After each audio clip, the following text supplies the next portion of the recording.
think after that first performance, now we're starting to dream. All of us Americans, you know, we the American dream. Yeah, it's the American dream. If they perform in that manner, it inspired everyone who watches them play. Whether you are a soccer fan or a sports fan, you casually watched them because the World Cup's on. You felt, hey, this team's got something special. I can get behind this. They're representing what we all want, you know, and made everyone proud. So I think with that, we can start to dream. I love the balance. I love the fact that you were able to go out and establish it. And I've always said it. The hosts need to make sure that they ignite. Mexico have done their job. Canada did all right in terms of credit to themselves. But the US had a lot of pressure on them going into this. The expectations were through the roof. I just want to know in terms of from some of the standout performances, we already seen the flowers that's been given to Christian. We already seen Flo Balogun get his flowers as well. But was there some underrated stars that you feel like maybe should get their flowers in their own right? Yeah, Alex Freeman. I mean, this kid just came onto the scene, right? He gets his move to Villarreal, but every time he puts on that U.S. men's national team shirt, you're starting to see him really come to life. I love the fact that he's growing with every performance. Look at how many ball recoveries he had. His positioning is standout. He's able to just break through on the dribble. As somebody who can tuck in as a right center back if need be, but plays as a right back, gets forward, just looks very comfortable out there. Yeah, I think he adds an incredible balance and fluidity with Poch's system in being able to adapt from whether they want to play 3 at the back, 5 at the back, and sometimes even a 4 because of his composure on the ball, which is why La Liga teams are interested in. So are you feel? Has anyone moved you? Are you feeling anybody? I like this, and I love the fact that we're asking this question because I think Malik Tillman is someone that I feel like deserves a lot of flowers. There was a lot of question marks as to whether or not he would play, whether or not he would start.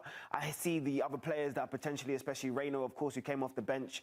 And I think it was always going to add value to whether or not he is the real deal. I've seen him in Europe and I've seen him at club level and I've seen the glimpses of quality that he had. But some of the touches around the corner, Chuck, were fantastic. Some of the interchange in terms of with Flo Balogun, when Flo would drop into spaces, he would expand and stretch the defence. I think sometimes the runs that people don't give credit for, maybe the cameras don't pick up, and you'll know when you have players that are in and around you as someone who's had the line for a number of teams and, of course, for your nation, these energy players are just as important. You can always have your Magic and Christian, but these players that's willing to do some of the dirty work and necessarily doesn't get all of the credit. One thing I love about you pulling up Malik Tillman is he's silky smooth on the ball. He sees these passing lanes that other players don't. But when you talk about duels won, he's winning tackles in the attacking third. Yeah. When we lose the ball as the U.S. men's national team, everyone's scrambling. He's one of the first players to go put the right pressure on and win the ball back for the squad, which was so impressive. We suffocated Paraguay, and we're going to have to do the same thing versus Australia. I mean, the standard's been set now, and I understand Chuck D is obviously at his highest in terms of optimism. You can see who he's representing the USA. I want to hear from someone who's on the ground, though. Paul Tenorio, this is your opportunity to turn around and tell us everything that you're seeing. I'm surprised you're not at the frat house. I know how you athletic correspondents get down. You've been enjoying your time together, and I'm looking forward to every time I see you guys. But just tell me about Poch's relationship and how he's raised the expectation. Has your growth and confidence in what he's going to do in this tournament expanded after game 1? I mean, I think it's impossible not to feel that way after the way game 1 went, right? I mean, everything went well against Paraguay. The midfield was clicking. The attack, when Christian Pulisic was on the ball, looked especially dangerous. Flo Balogun was finishing his opportunities in the box. It didn't really get tested defensively, which is the one thing we still need to see from this U.S. team, see how Matt Freese can handle those moments when he's asked to make a big save. But I think without a doubt, going into tomorrow's game against Australia, the vibes are positive. The optimism is there. I sat down with Mauricio Pochettino earlier this week at the team hotel for a story that was on The Athletic today, and he talked about this idea, right, of like dreaming big, dreaming that you are on the moon so that you can at least get close rather than just dreaming of getting close and you stay on the earth. And I think that is the vibe around this team right now is just belief that they can do something special. Preach, Paul. I absolutely love that. I've been dreaming, so it's nice to see that Pochettino feels the same way. I'm curious because everyone wants to know, what's the latest update with Christian Pulisic? Do you feel he's going to start? Do you think he's going to come off the bench? Do you think he's going to be completely rested? And what's the overall vibe around him?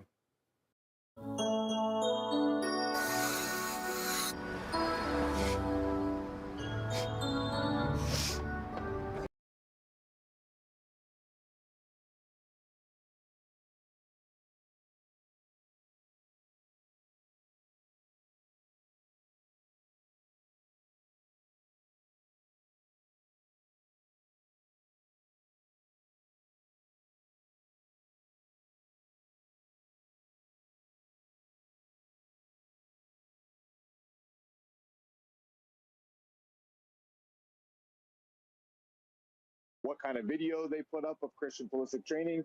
It's been modified training sessions for Pulisic with that left calf injury. We've seen him in the weight room. We've seen him come out and do a little bit of resistance work, a little bit of ball work yesterday. But my hunch, this is just a hunch, not reporting, my hunch is that they're playing up the possibility that he could play and that he won't play against Australia. But I could also, and my colleagues do, talk me into the idea that they're actually playing up how hurt he is. And as soon as the media gets escorted out of training, Christian jumps in full training. I think that they're going to be cautious. I think they're going to be cautious with this calf injury. They should be, considering the way that this World Cup works now, where third-place teams can advance to the knockout. You have to start thinking about Christian Pulisic's availability, not just for the group game against Turkey, but also the round of 32 and anything you hope to do beyond that. This is an Australia team they've beaten once before. They're going to play in a low block. Maybe they have faith in Tillman and maybe Gio Reyna comes into the game. Maybe you see somebody like Brendan Aronson and they try to see if they can to get a win, wrap up the group and give Christian Pulisic another couple weeks before he has to play. Paul, I want to hold you on that point right there. We see what Gio Reyna did in terms of when he came off the bench. So do you expect him, if Christian isn't fully fit or unavailable to start, is he someone that you would like to see step into that fold and maybe give an impact from the beginning? Yeah, it's an interesting one, right? It's about what are you trying to accomplish tactically. If you feel Australia is going to be sitting in a really low, deep block and be defensively sound, which I think is the right way to anticipate how they'll play, then yeah, maybe you do look at Gio Reyna because of his ability to create things in tight spaces. It's not a game where they're going to get stretched, where you're asking Gio Reyna to run a lot in theory. But I could also see and justify the idea of somebody like Alex Zendejas, who, he has a great shot, can shoot from distance, can create goals for himself, can create goals for others. Brendan Aronson, where he's going to come in and press hard, create moments out of the counter press, try to force a mistake in the back for Australia. I would guess that Mauricio Pochettino, looking at the fact that Gio Reyna comes off of that Trivela goal, is filled with confidence, that maybe you try to roll with that confidence and show Reyna how much you believe in him and hope that translates onto the field if Christian Pulisic can't play. Paul, I'm curious, just because after that first game, looking back at it, they were just so dominant in every facet of the game. And even when Paraguay got a little glimpse of hope, they came back with that Gio Reyna goal to just finish things on a high note. If they are playing at that level consistently throughout this World Cup, what's realistic for you? How far can they go? If they play that well, could they get to a final? Could they win a World Cup? What are you thinking about this current U.S. men's national? Look at the smile on his face already. Look at this. He got him smiling at 9 o'clock in the morning, 10 o'clock in the morning. Look, it's earlier than that out here out west, by the way. Want to make sure we all note that. No, it's a tournament, right? So part of it is about who you land in front of you, but also it means all you need to do is win the next game and win the next game. This isn't this enormous thing where you have to think about winning 6 games to get to a final, because you just have to worry about, can you beat this team in a knockout? Like, my father is Costa Rican, as you guys know. Like, I watched them in Brazil game after game, just believing that they can win that one game. Can this U.S. team beat anybody in a knockout game? Yes, they can. Does the bracket right now lay out nicely for them to potentially make a run into a quarterfinal? And at that point, do you start thinking about what it would look like in a semi and who you place there? Of course. So why not? Why not believe it? Why not enjoy it? I think that's the thing. This World Cup has been so much fun already. And I think, the hope for U.S. fans should be that they can have some fun this summer, that this can be a team to get behind and believe in, to go to the bars and get together and watch it all together and hope that they do something special. I'm going to lean into that positivity and optimism right now. I'm not going to be my normal cynical self. So yeah, let's see if they can make a run. Make look this at a little bit more fun than we thought. Let's go, Paul. Even the cynical people, they're bought in. They're bought in. Paul, I appreciate you for getting up nice and early and checking in with us as always. Enjoy.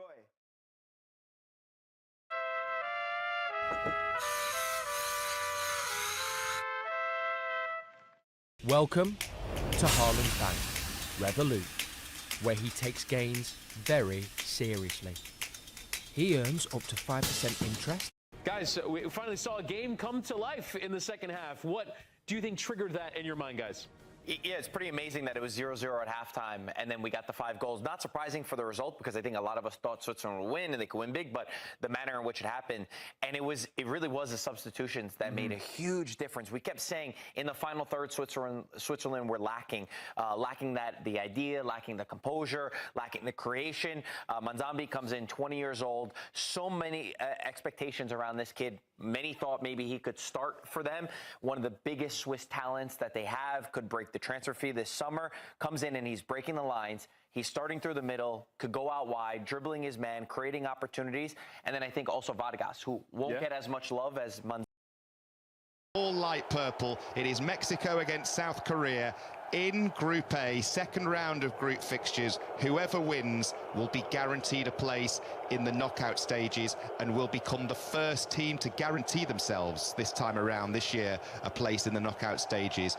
Actually, Charlie Adam and Lee Blakeman, your commentary team, here on 5 Live and BBC Sound. South Korea kicking from right to left as we look at things in the first 45 in the Guadalajara Stadium. They go back to their goalkeeper, Kim Seong-ju, and he goes long to the left, where they've got a runner straight away. The ball has made its way to Lee Jae-sung. He goes back to Lee Ji-yuk, and the referee stopped play for something which he doesn't like. I think offside flag had gone up over on the far side. Yeah, it was lazy attacking play really from So Young-woo.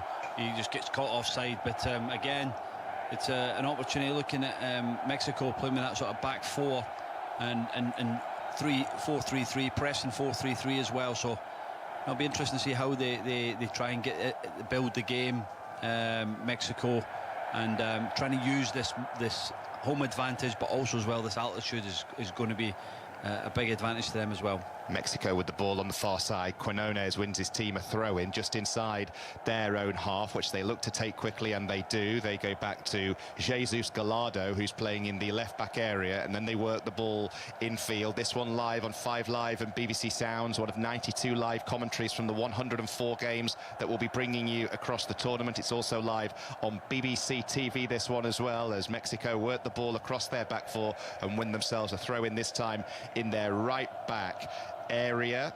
Just had a look at Lee Jae-sung of Mainz, 33 years of age, was decent in the opening game that I covered last week against the Czech Republic. Mexico here go long. We just had a close-up as well of the South Korean head coach, Hong Myung-bo. He is under pressure from the South Korean supporters just because of the style of football that he's brought in. They've not been too happy, even though they were brilliant through the qualifiers. They've not been happy with the style of play, and they have taken a bit of time to get going in games as well. 14 of the last 15 goals at World Cups have come in the second half of games, including both in the last game against the Czech Republic. They came from behind in that one to win by 2-1. So it goes to show results not enough for some supporters, no matter where you are. They want attractive football as well. Yeah, absolutely. Again, but that's an unbelievable character to come back, like you say, scoring late, second half. You know, it's easy just to maybe come off it, but they keep going. They've got a good work ethic, they've got a good togetherness, and yeah, as long as they keep winning football matches, the supporters can moan all they want.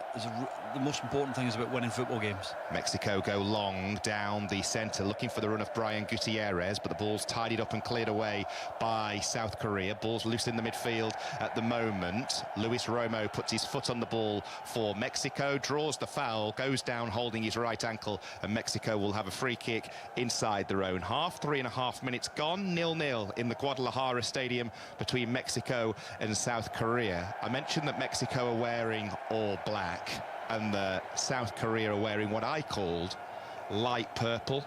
Apparently space purple is the official colour of their kit, as we see a yellow card waved in the face of Lee Kang-in, the number 19 for South Korea, for that late tackle on Luis Romo. Yeah, he's caught him just above the ankle there of Luis Romo, and I just didn't like that.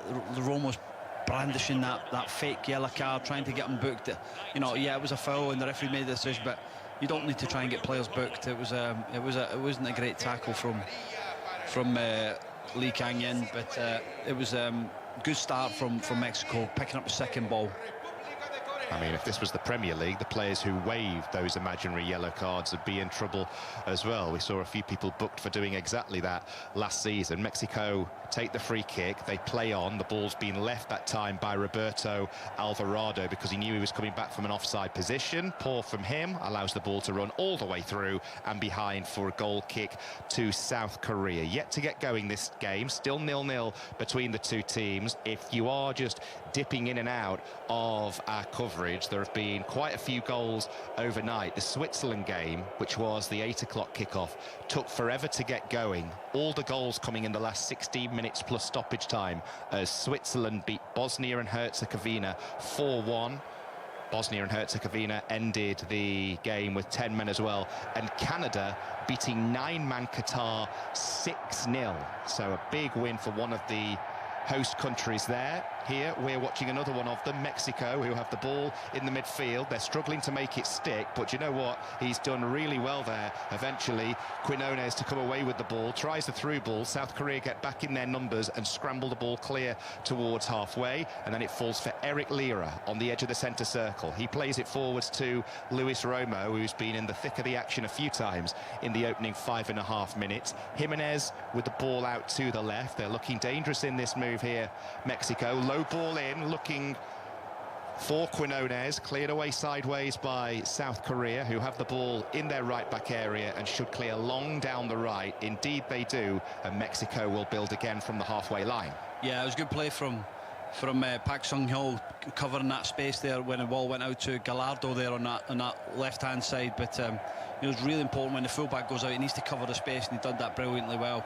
Pak Sung-hyo, 4 goals in 46 games for Birmingham City in the Championship last season. This is 29th cap for South Korea as Mexico try a shot from distance. That's going to be easy though this time for goalkeeper Kim Seung-ju, because Alvarado never really got his foot around the ball that time. No, it was not. It was just a sort of bit of a sclaff there. But just watching Raul Jimenez now starting to peel off of Lee Ji-hook, and you know, he doesn't want to go up against Kim Min-jae, the big centre back from Bayern Munich. He's looking just to peel off the shoulder and look that he's going to be the one that's going to get an advantage, because he's a big lad, very good in the air, as we've seen over the years at Wolves and at Fulham. But also his goal he scored in the last game was a lovely header as well. So no, they're the small details that you're looking for. Mexico with a shot from distance, this time from 25 yards out, and again, like Alvarado before, Brian Gutierrez never really got hold of the ball before he hit one from distance, and it was easy for the goalkeeper Kim Seung-ju, dropping to his left. He's wearing all yellow, the South Korean goalkeeper, top, shorts and socks, and his kick off the ground has got so much power on it goes all the way through to his opposite number, Raul Rangel, the Mexican goalkeeper, who's wearing all green, as any goalkeeper should do. We like tradition, John. Yeah, we do like tradition. But again, I'm interested to look at this battle between Alvarez and Son. You know, at times Alvarez could be a little bit emotional and really rashes onto players. So, you know, I think Son will be looking to try and play against him to try and get an advantage against him. Maybe looking to play off his shoulder, but he needs support. He needs also good quality into his feet, Son, or in behind. So, yeah, that's another sort of battle that we could see. 2 number 9s of Jimenez and Son against the 2 centre-backs will be, could be key tonight in this game. 8 minutes gone, 0-0. It's been all Mexico going forwards so far. Son playing in his 4th World Cup, 3 goals in 11 previous World Cup games. He scored 10 in the qualifying rounds, did Son as well. When you're 2 off the all-time record, if you're Son, selfishly, you're never going to admit it in a press conference, selfishly, will that be on your mind though? Oh no, you'll know that record's there. All the best players do. You know, your Kanes, your Ronaldos, Messi's, they know what's coming up and what's the next one, and people will be telling him he'll know what's coming, and he'll want to be that sort of focal point for South Korea, and if he does that, then it'll be an unbelievable achievement. So no, that's definitely on his mind. But you know, he doesn't come across as that sort of selfish player. I think he's a massive team player, and the most important thing for him at the moment will be the team winning. He looked last week like he was starting to get emotional. I mentioned just before the game kicked off, he could have had a hat-trick in that game against the Czech Republic. That's probably being kind. He could have had 4 or 5 by his standards on another day. And you can just see the frustration. He ended up getting taken off, and the guy who come on to take his place ended up getting the winning goal. You could just see him getting more and more frustrated because the standards he sets himself are so high as he pushes for this record. Mexico here pushing for an opener. Alvarado in from the right, tries a cross. South Korea able to cut that out well. Son amongst the players back defending, as is Lee Jae-sung back from the forward line, and South Korea go all the way back to their goalkeeper. That's what separates elite players from great players, right? Yeah, he's in. Long ball over the top by South Korea, just enough on it to carry through to goalkeeper Raul Rangel as Son closed him down. Yeah, just again, it's just that threat of in behind, his pace that he's got. We've seen it over the years in the Premier League. We still got that pace. So looking to run off the shoulder of Alvarez there, and the ball was just overhit. But it was a lovely play for South Korea, trying to build the play from the back. And no, they're not want to just come here and kick it long. They're looking to try and build and play. You have to, when you've got quality players in your team, especially when you got, you know, Kim Min-jae of Bayern Munich there looking to build. He won't want to play long all the time. You look for his midfielders again, looking to say 3-2 build up, because Mexico looking to press in that front three, be aggressive. So you got to be brave with the ball. We've seen some teams not brave and ultimately keep giving the ball away, but South Koreans looking to play, we're looking to build, and then trying to get into that forward area.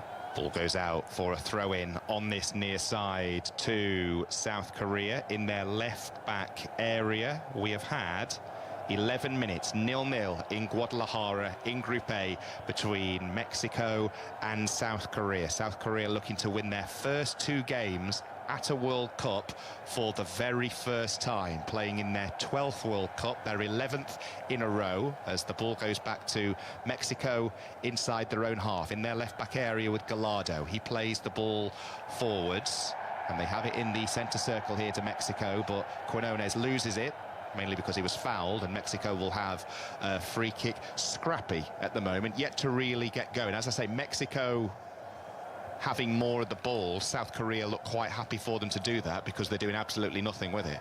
Yeah, again, but ultimately you've got to look at the altitude, the heat. You've got to try and save yourself and pick your right moments when you want to press.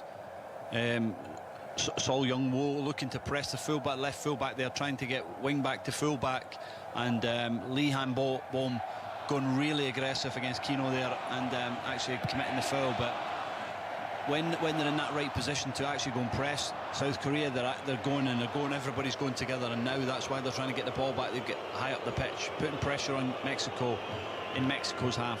Another big night of sport on 5 Live and BBC Sounds. Big night of news as well. We await the result of the Makerfield by-election. As soon as we get anything confirmed, we will bring you an update here on 5 Live as the counting continues in that particular constituency. As soon as there's any news, we'll bring it to you here, and you can follow things step by step with the live text commentary of what is or isn't going on via the BBC News website and app. Now, here comes South Korea on the attack down the left with Lee Jae-sung. Got caught on the ball. Mexico able to dispossess him and come away down the left with Gallardo. Yeah, it's good play there. Good play from Gutierrez there, winning the ball back. But Mexico looked really sharp, really aggressive. Started on the front foot there. And Kino looks like he's up for it tonight. He's being aggressive, getting on the ball and trying to make things happen. Great atmosphere in the Guadalajara Stadium. Capacity of just over 45,000. Pretty much full as far as we can see. We can see the odd empty seat dotted around, which is surprising with it being a Mexico game in Mexico at a World Cup, but pretty much full. Certainly more full than the stadium was for South Korea against the Czech Republic last week, when it looked only half full. Much more have turned out, obviously, with it being a Mexico game. The opening game for Mexico in the Azteca was just something just to behold. It's so difficult in terms of travel, but also as well the pricing. I think again we're looking at, you know, the national teams are followed all over the world. You know, look at Scotland, a lot of supporters in the stadiums, and they make the atmosphere. I think it's been some amazing games so far, and England the other night, the atmosphere they brought to the game was incredible. Speaking of which, are you excited for tomorrow night? Nervous at this stage? No, not nervous. I think we're calm. You know, we've got that one win that we need, we've craved for, and now it's about trying to up our level, and hopefully we're better with the ball. And if we do that, then we'll give ourselves a better chance of winning the football match. 11 o'clock kickoff. Scotland against Morocco tomorrow night, live on 5 Live and BBC Sounds with Pat Nevin and Alistair Lamont. The ball inside the Mexico half with one of the Mexico defenders at the moment. West Ham's Edson Alvarez moves into the centre circle. And again, South Korea just happy for Mexico to have the ball, because as much of it as they've had, they haven't really tested the South Korean goalkeeper Kim Seung-ju at all so far. They play the ball forwards towards Raul Jimenez, knocked off it, and then Mexico commit a foul on Lee Jae-sung as they try and win it back. It will be a South Korean free kick inside their own half. It just needs a chance, this, to just spark the game to life. But again, I'm looking at the shape of South Korea. You know, Son's just is sort of sitting on Eric Lira, just protecting the middle. Long ball over the top, looking for the run of Son, gets there ahead of the goalkeeper, and it's cleared off the line by Alvarez. Overhead kick to clear it. That was brilliant. It was a race between Son and Raul Rangel. Son got there first, brilliantly played over the goalkeeper, and what a clearance that was by Alvarez off the line. I think he would have been offside anyway, would Son, but Alvarez hadn't got a clue about that. Son had done pretty much everything right, and that was a superb clearance, Charlie. Yeah, it's an unbelievable effort for Alvarez just to get it off the line, but it's a wonderful ball from So Young Lee, off the shoulder. Son looking to get in behind, and he gets there before Rangel, the goalkeeper, but you know, just went too early. It was similar to the other night when we were commentating on the game when Munoz makes the run off the back of the shoulder, and it was a lovely pass. South Korea boosted by that. They come down the right. They want a free kick because one of their players has gone down on the far side holding his face. Looked like it was just a genuine coming together between two players, though, as Mexico come away with the ball down their left. It is with Luis Romo at the moment. We've had just over a quarter of an hour in Guadalajara, 0-0. That by far and away the best chance of the game fell to Son, who walked away with an expression on his face as if to say, what more do I have to do to score a goal at this World Cup, with all those chances last week and then a good chance there this week. Edson Alvarez, though, take your hat off. That was superb. Yeah, it was brilliant defending there, but that threat, I keep talking about that threat. When you get time and space in the ball and you got runners in behind, it causes teams a lot of problems. Mexico just went long down the right. Offside flag's gone up against Jorge Sanchez, their right back, who had moved forwards. So Mexico 0, South Korea 0. Long ball forwards by South Korea. Can they keep the ball in play on this near side there left? Yes, they can. Good play that time by Lee Jae-sung. And now Son plays the ball infield, trying to return it to Lee Jae-sung. Again, Mexico wise to the situation. Intercept, cut it out. They kept a clean sheet last week. And the way they've set up and the way they've lined up Mexico, they look determined to do the same thing, albeit they're very, very lucky, thanks to that Alvarez clearance, to still have one. Yeah, they are. They're looking to try and play. It's like, you know, they're just trying to say, play into my feet. But the Lee Handball's just going all the way with him, being aggressive because he knows that he can. He's got the space in behind. He's got people in behind him that can cover. So, yeah, South Korea just waiting. They're trying to protect that ball into the two sort of sixes of Mexico. Son doing a job on the midfielder Eric Lira, and they can't get the ball in between the lines because of that, and then they're forcing them to go long.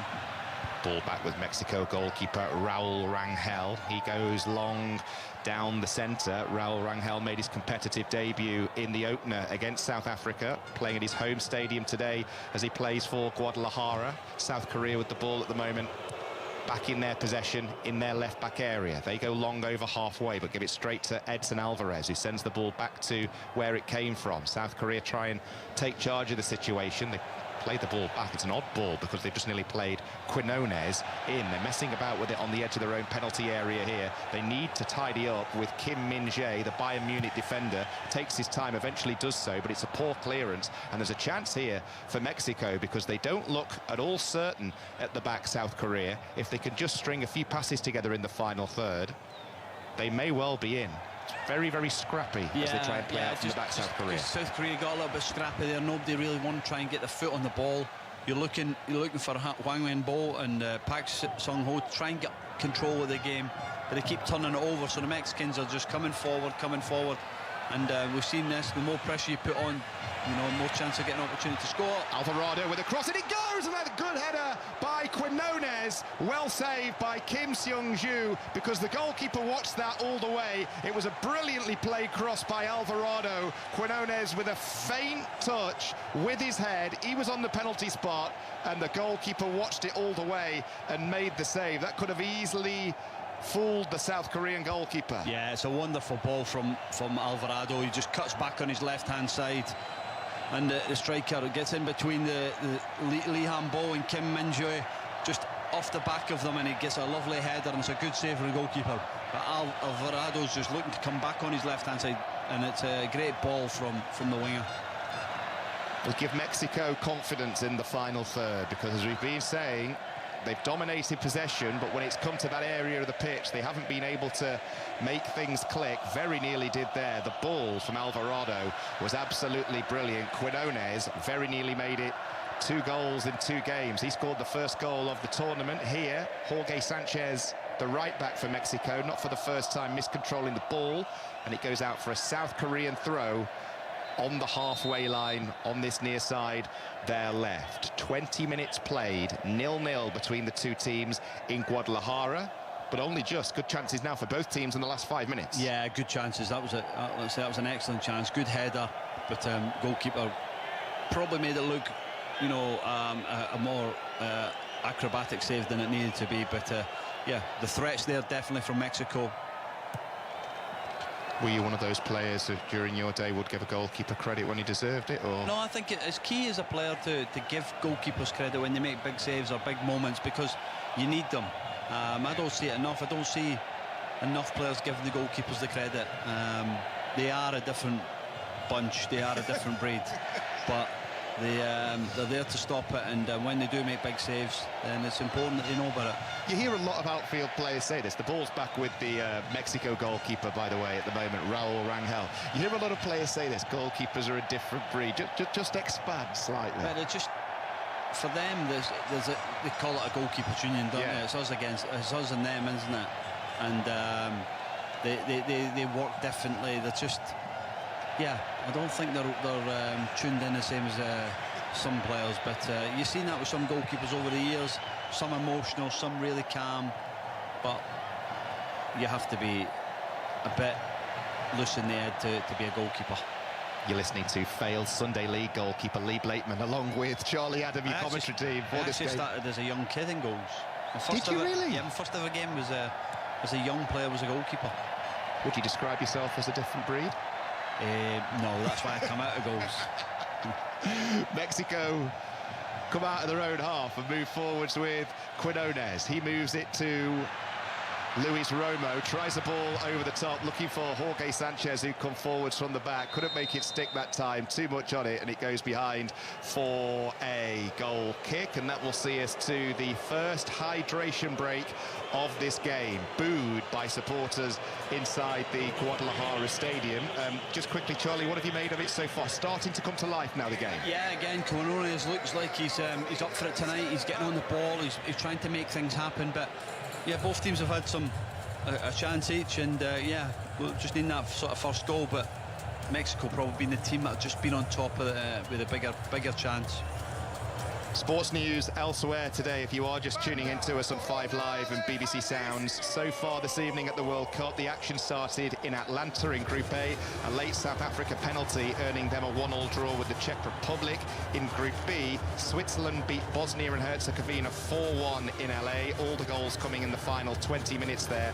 And as you've been hearing in the last couple of hours on 5 Live in Vancouver, co-host Canada thrashing 9-man Qatar 6-0 to all but guarantee their place in the knockout stages, but that game slightly overshadowed by a very serious looking injury to midfielder Ismail Kone. In other football news today, Tottenham have announced the £52 million signing of Dutch defender Jan-Paul van Hecke from Brighton. That, Charlie, by the way, an excellent acquisition for Spurs. Yeah, excellent acquisition, but again, Brighton, I think they've done a job on Tottenham there. I think it's a wonderful transfer fee with only a year to go and getting 20% sell-on. Is again, Paul Barber and Tony Bloom done a brilliant job in terms of maximising the transfer fee there. So, but he's a very good player. And also, with it being Brighton and the way they recruit and the way they're run, you would absolutely not put it past them to bring in a replacement almost just as good straight away. Yeah, again, that's the work that they've been doing for a number of years now, and having the analytics and different ideas of bringing players in. No, they'll have people ready to go for when the next player moves on, and it's been a model for them. It's been so successful so far. So Tottenham bringing in Van Hecke from Brighton. Elsewhere in football, Liverpool have signed Spanish winger Victor Munoz from Osasuna for £34 million.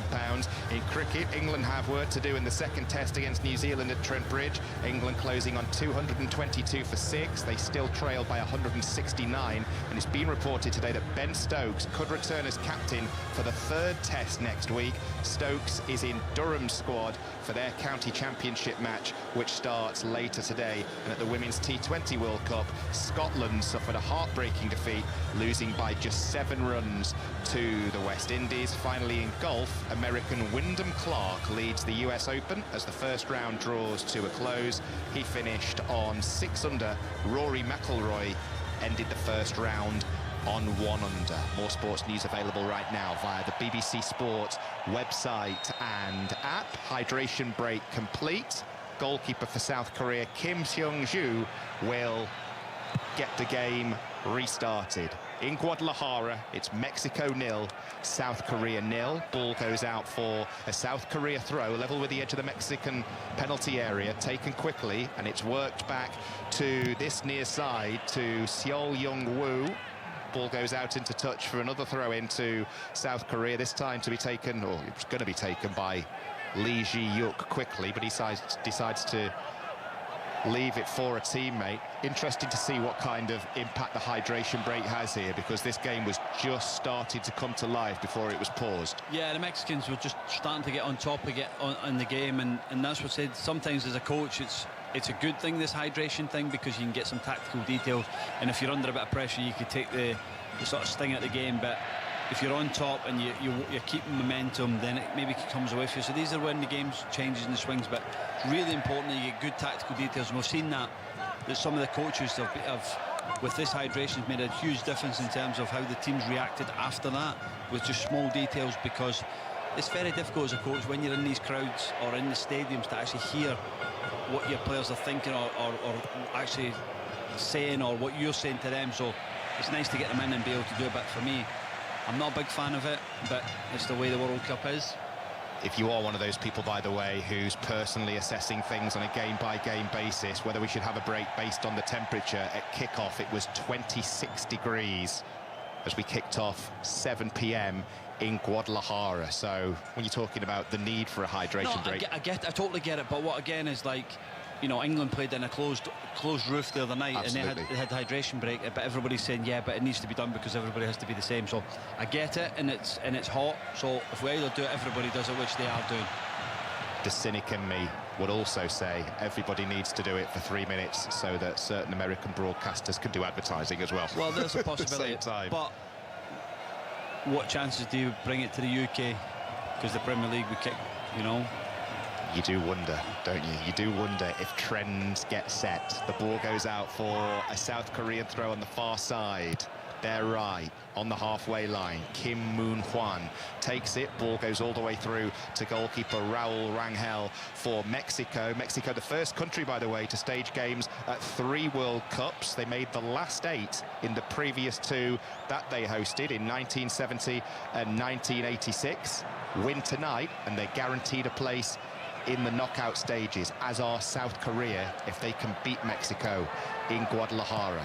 Mexico have the ball at the moment with Alvarado inside his own half, plays it over the top. South Korea defend well, and they get the ball forwards here. They've got it with Hwang In-byong in the midfield. Chipped ball over the top, chested down. Opportunity here if it will fall kindly for Seol Young-woo. It didn't, and the offside flag went up anyway that time. Lee Jae-sung at the heart of the action there, but that official over on the far side, he's keen with his flag, but he's getting all of these decisions, marginal ones, spot on. Yeah, but again, it's Alvarez. His mentality and his mindset is he's thinking about being a midfielder, not being a defender. There's time on the ball, he needs to drop, but actually he's trying to jump into the attacking player in front of him. But it's a lovely run from Lee Jae-sung and he just got offside. But that's the run they're trying to do, get off the back of Alvarez. Mexico do well to win the ball in the midfield. Eric Lira comes away with it, and now Gutierrez is on the ball. He goes back to Vasquez, Johan Vasquez, the centre-half.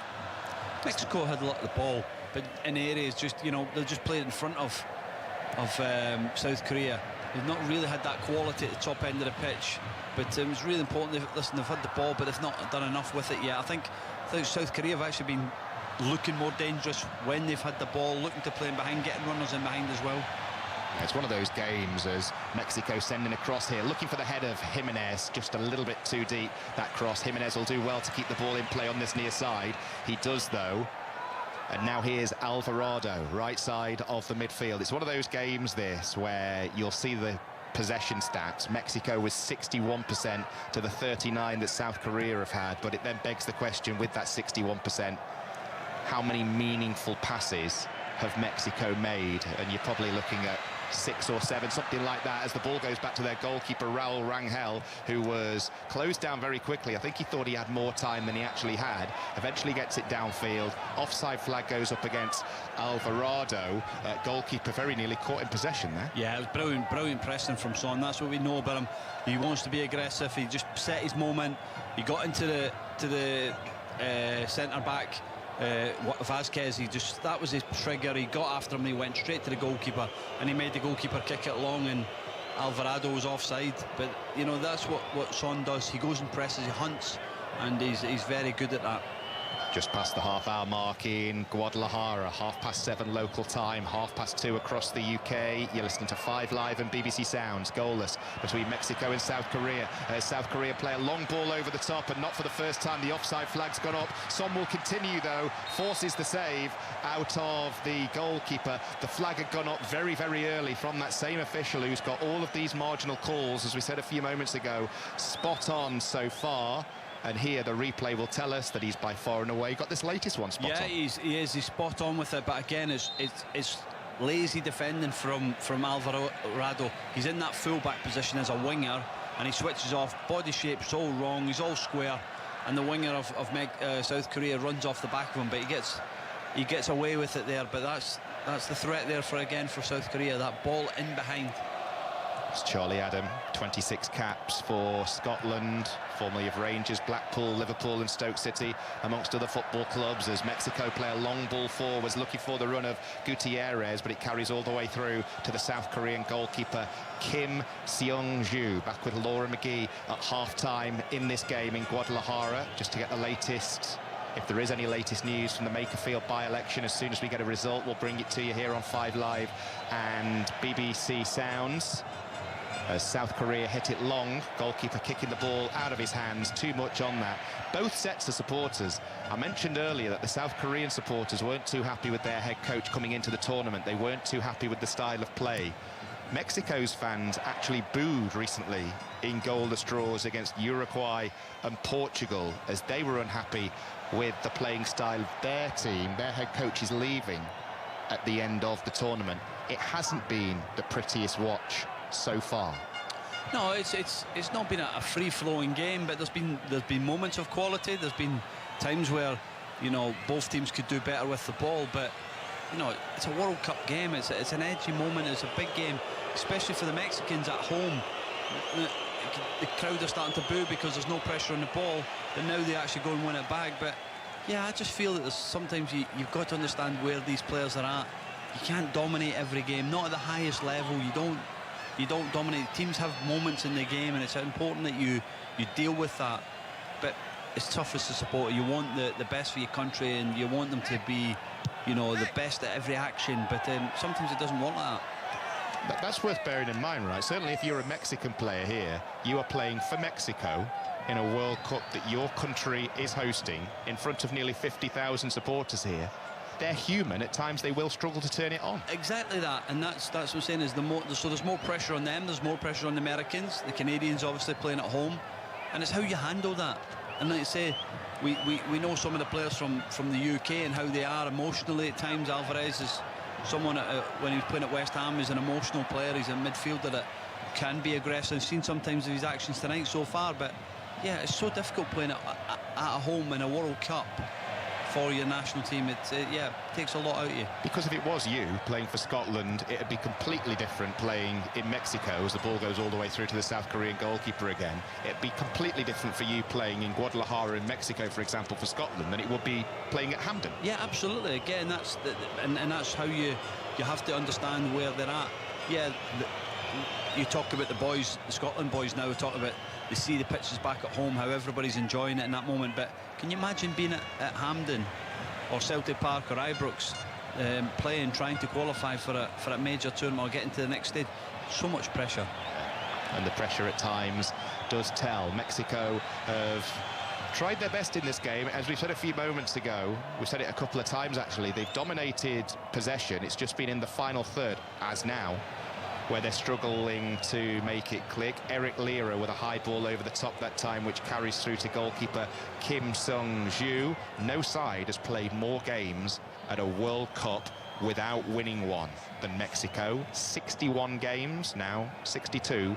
No trophy to show for it. Going to be a big ask for them to win a trophy this time around, just with the quality that we've seen from certain teams so far. We are 10 minutes away from half-time, goalless in Guadalajara between Mexico and South Korea. South Korea just passing the ball around inside their own half at the moment as they dribble the ball out from the back and carry it over the halfway line, looking for the run of Lee Ji-yuk to the left, but they decide to go infield instead, do South Korea here. It falls for Son to the left of centre, 25 yards out. Lee Ji-yuk guides the ball infield again here, and now Son in the thick of the action. Lee Jae-sung is up there as well. Son goes back down the line, and now Lee Ji-yuk once more playing lovely triangle passing football here, South Korea, but not really going anywhere with it at the moment as they're forced back to Bayern Munich's Kim Min-jae inside the centre circle. Kim Min-jae started 23 of Bayern Munich's 60 games last season as they won the double in Germany. Hwang In-byeon for South Korea in the midfield. Good spell of passing football this in a game where the passing has been dominated by Mexico. Ball work to this near side. Lee Kang-in, who's on a yellow card, plays the 1-2. You can hear the boos from the Mexican supporters. They want possession back ASAP, and South Korea just enjoying a good spell. Yeah, absolutely, but it's so difficult for the Mexicans to get out because they're falling into a sort of 5-4-1, so they can't get any pressure on the ball. It looks like, because the South Koreans are playing 4 at the top end of the pitch, so they're looking to have that overload at the top end. Mexico in the back line, so they're having the 5. The Alvarado's coming playing as a full-back, and then you've got Jorge Sanchez playing as like a third centre-back. So there's no pressure on the ball, and then all of a sudden it feels like South Korea have had a lot of the ball, but they're actually doing nothing with it. So, you know, that's just good shape, waiting on it, and South Korea have done it the opposite way, where they're pressing sort of 5-2-3. So no, there's different ways to press the game, and ultimately you set yourself a trigger, or you set somebody within the back line, or a certain player that you look to try and press when he gets on the ball. So good shape, good organisation from the Mexicans, but again, like you talk about the home crowd, they want more from them. They want them to be more aggressive, they want them to be on the front foot more, but at the moment they're not doing that. And at the end of that passing move by South Korea, which must have had nearly 40 passes in it, by the way, they end up winning a free kick for a foul inside their own half of the field, which they're about to take on the far side, their right. Loads of World Cup coverage tomorrow on 5 Live and BBC Sounds as we build up to that big game at 11 o'clock between Scotland and Morocco. Rick Edwards and Stefan Powell with 5 Live breakfast from 6. Rick live from Los Angeles. Steve Crossman brings breakfast in America from Boston tomorrow between 1 and 3. First game, USA against Australia. Then it's all about Scotland from 11 against Morocco. The next 2 live games here on BBC Radio 5 Live. South Korea still with the ball inside their own half at the moment. 6.5 minutes to go until half-time in Guadalajara. No goals. One serious chance apiece so far. We saw Edson Alvarez with an acrobatic clearance off the line, and then we saw Quinones go close with a header. Good cross in from the right by Alvarado. Quinones flicked header, but the goalkeeper for South Korea, Kim Seung-ju, was more than equal to it. That's been about your lot when it comes to serious goal-mouth action so far. Here South Korea have won a throw though. Mexico clearing sideways. South Korea throw 25 yards from the corner flag on this near side, to be taken by Seol Young-woo. He goes back to the halfway line, to the Bayern Munich man, Kim Min-jae. Yeah, again, Mexico going man for man, really trying to be really aggressive in the sort of press when they can. Centre-back stepping into midfield, because what's happening is that the two number 6s are trying to lock on to South Korea's midfielders, but there's 2 players in behind them, so that means that the 2 centre-backs of, you know, Sanchez is obviously the right full-back, but he's playing as the 3rd centre-back, and then Johan Vasquez is trying to deal with a midfielder that's in the pocket. So really front-footed in terms of what they're trying to do, but it's really important that South Korea look to try and play set back through and then try and spin in behind, like the couple of opportunities they've had. Hwang In-byeon with the ball over the top for South Korea. Can it be kept in play over on the far side, such has been the way in this game? Of course it can't, and it goes straight out into touch for a throw. South Korea's best finish at a World Cup was the one they co-hosted back in 2002. They made the semi-finals, lost to Germany. It's a World Cup that's really special for me because I'm that young. I can remember watching that in school. There were certain games where they put it on the TV in the school hall early in the morning. Such was the difference in the kickoff times. As South Korea try a through ball here, opportunity, and it's scuffed by Seol Young-woo as he burst into the penalty area left side, well wide of the target, and it will be a goal kick to Mexico. That was a clear sight at goal, or as clear a sight at goal as we've seen in this very dull game so far. Yeah, again, it's in Alvarado, in between Alvarado and Sanchez, the sort of winger playing full-back. He's not tracked his run of Seol Young-woo, and it was a decent enough chance, just never really connected with it on his left-hand side.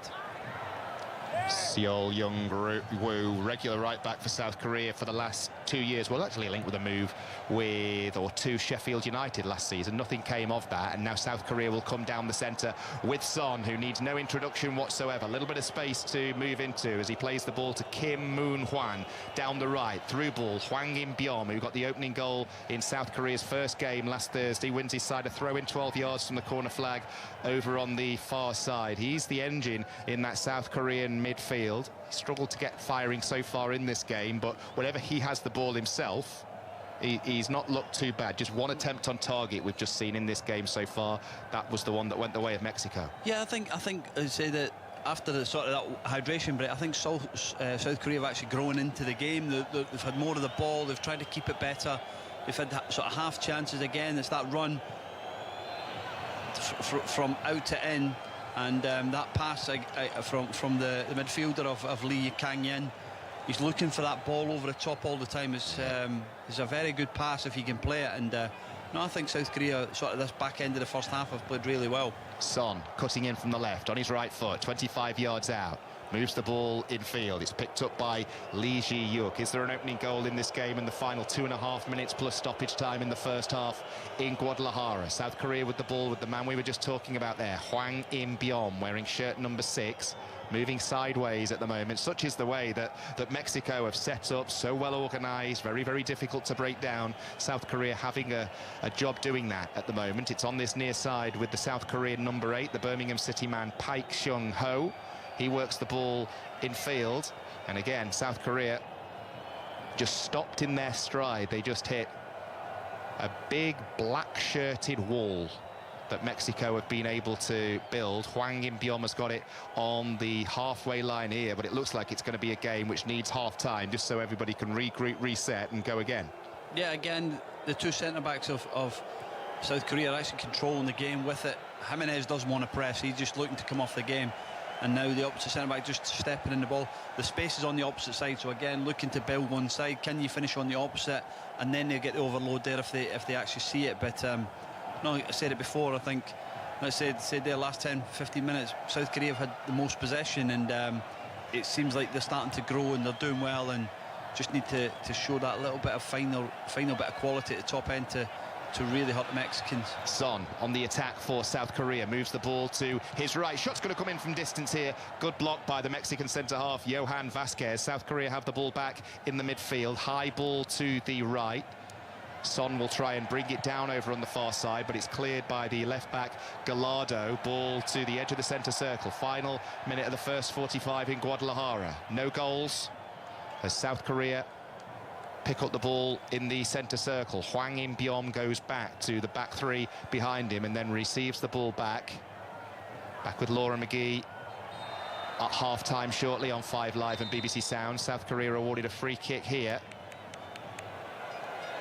So it's really important when it goes in there and Sanchez actually tries to jump with Lee Jang-sung, that it's important that Sol Young-wo can actually run between the Alvarado and Alvarez there, because the space is so big. It's like, 20-22 yards between right centre back and the sort of right wing back, and that's the moment when he needs to run in between.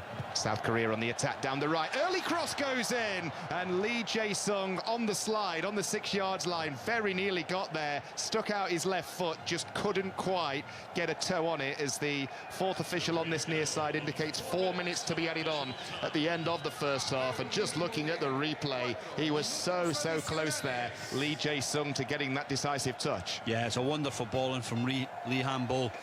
Boom, he whips it in between two centre backs, and it's the Lee Sang-young just dives at it and just get, probably a yard too late, but it was a lovely ball in from the sort of right centre back there, playing the top end of the pitch. Just been told the instructions for the end of the half, a very quick wrap-up, and then we'll hand back to Laura McGee. Trust me, it'll be the quickest wrap in the history of football. Not too much to say about the first 45 in Guadalajara, hoping for much better in the second half. But the way it's been, this first half, there's been so little in the way of entertainment. I'm ready for our own personal hydration break, I think, Charlie. Yeah, no, absolutely. But again, looking at it again, Mexico started the game really well, which you'd expect. But I think like I said, South Korea growing into the game, looking to make things happen. And what they have done is they've had sort of little bits of moments where they've created chances, but not had that final real bit of quality. But they nearly scored there, and I think if you're South Korea's manager, you'd be very happy in how your team's performed so far. Yeah, certainly as the game has ticked by, as you were saying a few moments ago, since the hydration break, those are the ones, South Korea, who've taken the game to the opposition. Mexico have just been happy to just sit back and just take the pressure that the opposition have thrown at them, and haven't really offered anything in the second half of this first half themselves. No, but South Korea have done similar, where they've went into a sort of 5-2-3 looking to press, but they've waited for their moments. Jimenez at the moment, he's just he's chasing around on his own, and he can't get near anybody, so it's just allowing South Korea to dominate the ball. And where Son's been clever when he's actually picking his moment to press, and everybody's going with him. At the moment, Jimenez is going on his own, he's just getting picked off. A little bit of nonsense involving Eric Lira and Lee Kang-in. Referees just had to intercept there. As I say, the word nonsense, perfect to describe what was going on there. Just a little bit of nothing between the two players. Referee breaks it up and we can continue as South Korea moves forwards. 90 seconds of stoppage time remaining. Guadalajara, no goals between Mexico and South Korea, with both teams actually knowing that a win will guarantee them a place in the knockout stages. Now South Korea very nearly lost the ball across their back three there. That would have allowed Quinones to break away down the centre and play in Jimenez, who's looking so frustrated. The Mexican number 9 up top, formerly of Fulham, recently returned to Wolves. He has had no service whatsoever, and he's just looking a very lonely, isolated figure up top at the moment. Yeah, again, look just there, Lee Kang-yin just overhit his pass, but he's the one that's looking, trying to make things happen in the middle of the pitch on his left foot, lovely left foot, trying to get on the ball and make things happen for South Korea, and he's the one that started to sort of dominate that midfield position at the moment. It's Charlie Adam with us here on 5 Live and BBC Sounds as the ball's back with Raul Rangel, the all-green wearing Mexican goalkeeper. White gloves on. They've not got dirty at all in this first 45. He's had a very quiet first half as the ball goes out into touch for a throw into Mexico in their left back area, and that should be just about that for the first half, hoping for much better in the second half. We have seen some of these games. We saw one earlier, actually.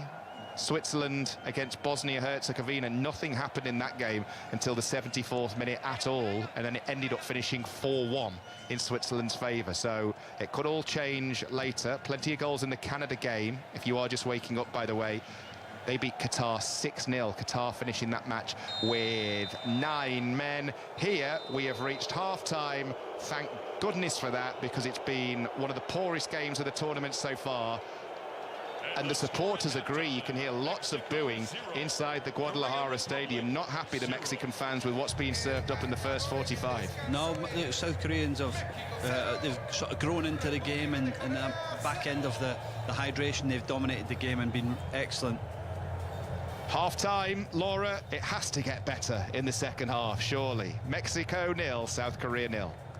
Hopefully, Lee. Thank you very much, Lee. Thank you very much, Charlie. Yes, a pretty uneventful first half there. I would love to bring you some of the highlights. Usually we like to bring you a couple of clips of the goals, but unfortunately there haven't been any, and there doesn't seem to have been too many highlights. Zombie, but man, was he good compared to the performance of Dan Ndoye, just more direct, getting the ball into the perfect areas. And this is the Switzerland we were waiting for. We were waiting for them to score goals and to finally be unlocked. And obviously, you know, the sendings off does change the swing of it. But two subs come in, both with the personality and the identity of, I'm going to impact this game.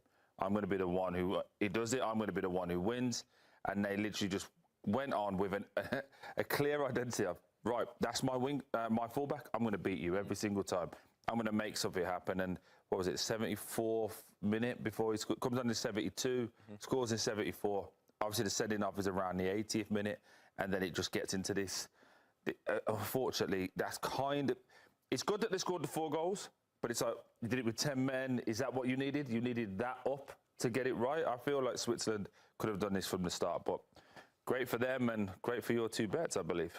Yes, we both had That's Switzerland right to win and Braille Mbolo to score or assist, and Mbolo gets the assist for the second goal. But sort of on the impetus of the changes, how much do you think that reflects poorly on the players that come off, namely Dan Ndoye, who started off that left side? And do you think now Switzerland, look, sometimes it happens within tournaments where you find the answers from the middle of it. Do you think you see Manzambi and Vargas from the start in the next game?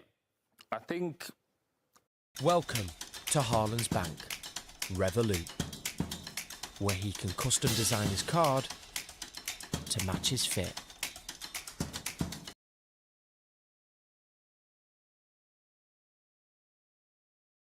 I don't know. I think Ndoye has to have an end product. I think he does a lot. I think as a coach, you'd look and go, he does a lot of really good things. But those vitally important ones, the goals, the assists, the ones that keep you in a team, he's just not doing it. And a lot of his shots, especially today, were like, when he needs to lace it and put real power in it, he's trying to pass it and guide it. And then when he's tried to shot from the edge of the area, like 25 yards out. He's tried to guys in front of him. Exactly. He's trying to pass it through 3. There's another one. He runs into the box. He's got 2 men up because they've just had transition. You back him into the box. You're like, okay, show me a little bit of skill because they can't touch you. He takes the easy option, tries to shoot through. He's been really disappointing. And then, in true Ndoye fashion, hits the overhead kick, and you're like, where did that come from? So he has the ability there, and that must be so frustrating, not only for the coach, but for his teammates, because it's like, I guarantee you, without watching the training, he's one of the best trainers, because he'll do all these things, he has the ability to do it. But in games is where it only matters. I've played with so many players that when they was in training, you're like, wow, you have the ability to go and play for whatever. Put them in a match, it's like, where's two different people? And I just need to see that Ndoye turn up, because it's been 2 years now, and we're not seeing it consistently. And those players, unfortunately, there's so many of them that turn up, they go great, all this expectation, and you've got two young kids now who are coming into the pitch going, my turn, let me show you. And I feel like there's so many tournaments that we could reference, teams that go on and go deep in tournaments where something special happens off the bench. And the guy who is the starter, who's in the coach's plans, it ends up going out of favor. And I think they're in a perfect position now, because they're going to play in their last match against Canada, where they'll pretty much be in control of their destiny, right? If they win that, they could top the group. And I think it's hard to keep somebody like Manzambi on the bench after what he did, because of the impact he had, the energy that he brought to the team. This was a Swiss team that had a fantastic qualifying campaign. Only England had a better defensive record than them. So they can stay compact defensively. I know you like that one. They could stay compact defensively. They had 8 different goal scorers. They could get goals from everywhere. It was just waiting for that moment in the final third to be there. And maybe those are the two guys that were just needed in this match to ask the right questions for this team. Because, again, I have high expectations for this Swiss team. They had disappointed me for the first game and then the first half of this match. They have high expectations for themselves, saying that they're one of the best teams in the entire world. That's wild, though. You know, since '94, we talked to the players that they've had over the course of their time since '94, and this is the first time they've scored 4 goals. I think that's a bit of a disappointing stat for Switzerland, but they'll be happy. I think up to 72 minutes, they'll be going, oh, there's so much to work on. And then it just shows how quickly, from a coach's mind and how everyone will look at a game, 15 minutes of brilliance and goals. And now it's like, oh, we could be great. We can top the group. I wonder now the problems are who's going to start next week, as opposed to how do we get the goals. So it's a good result. I still think the performance leaves question marks personally. Yeah, and you wonder as well, obviously Manzambi can kind of come on and make this change from the bench, but when you're in from the start, it's a kind of a different thing. You have to bring that sort of impetus and energy from the beginning of the game. How much would Switzerland think now about winning the group as opposed to being runner-up with, Canada and Qatar still to play? Do you think that there is that idea for now, a big that they were the best team in the group? Do you see them as the team that can go on to win it? For me, 100%. Coming into this, I had no doubts that they would top the group, just because of what they've shown us in the last years. Being in big matches, being in high-pressure situations.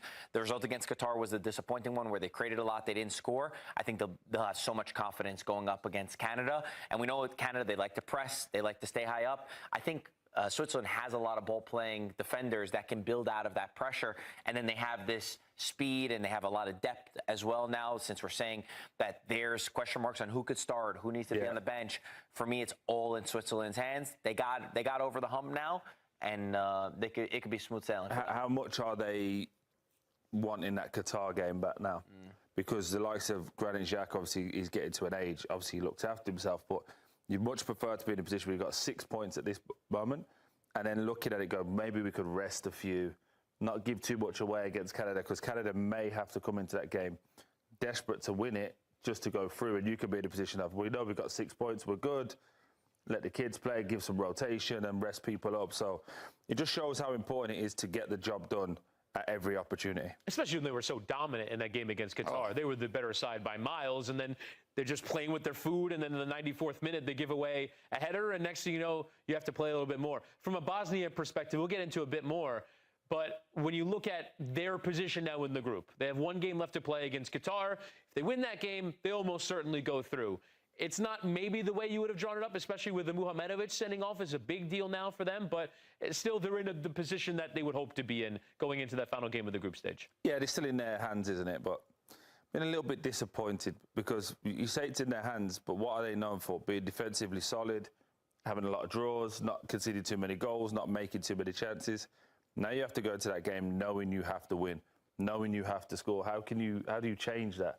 It'd be interesting when we get Asmir on a little bit later, whether he now thinks the coach has to go with the two younger, quicker, wider players who are a little bit more free-spirited. But also on the flip side to that, you've just lost your best centre-back. So how do you now build from the back to give these guys the platform to showcase who they are? It'd be really interesting now for Bosnia and what they want to do. I think it's going to be a difficult game for them because it's everything they don't like to do. My mind went the same place. Does he go in this match against Qatar with Aljabegovic and Bajraktarovic, right? Because we said before this game, all right, you're playing Switzerland, you're playing a difficult team. Let's be a little bit more conservative. Let's see what we get with these crosses in the box to Edin Dzeko. But I think if you told any Bosnian at the start of the World Cup, you'll have 1 point going into the third game against Qatar, right? You win, you're going to have at 4 points. I think anyone would have taken it against the host nation, Canada, and then against the Switzerland team that, again, we look at their history and what they've done in recent competitions, knocking out the big dogs. I think they're not in a bad position. The way that they lose this game and the way that it falls apart in the 74th minute, I think leaves a bitter taste in your mouth. But it's the Muharemovic, the fact that they're not going to have him. And then deeper on into the competition, where do they go from here? But I still think they'll feel very confident against the... You have to respect Qatar because they got the draw, but I think Bosnia has more quality than Qatar. On Muhamedovic, because you track him a fair bit, given that not only is he playing currently for Sassuolo, but he's one of these players that gets a fair bit of praise as a young and up-and-coming center back to maybe go on to one of the bigger clubs. I saw Inter have been quite significantly linked with him. Does that, obviously, it's sort of the one moment on a big stage where he gets sent off and he gets beaten behind by Embolo. Does it give you any worries about him? No, I still think that watching him one game here, but I've watched him for 38 for an entire season with Sassuolo and seeing his development from Juventus to then go to Sassuolo. And as you mentioned, Inter has been interested in him. All the big teams want to try to get him. He was in a bad position. He makes the tackle. He's trying to make that last ditch. I mean, even for a second, we were wondering if he might have gotten the ball or not.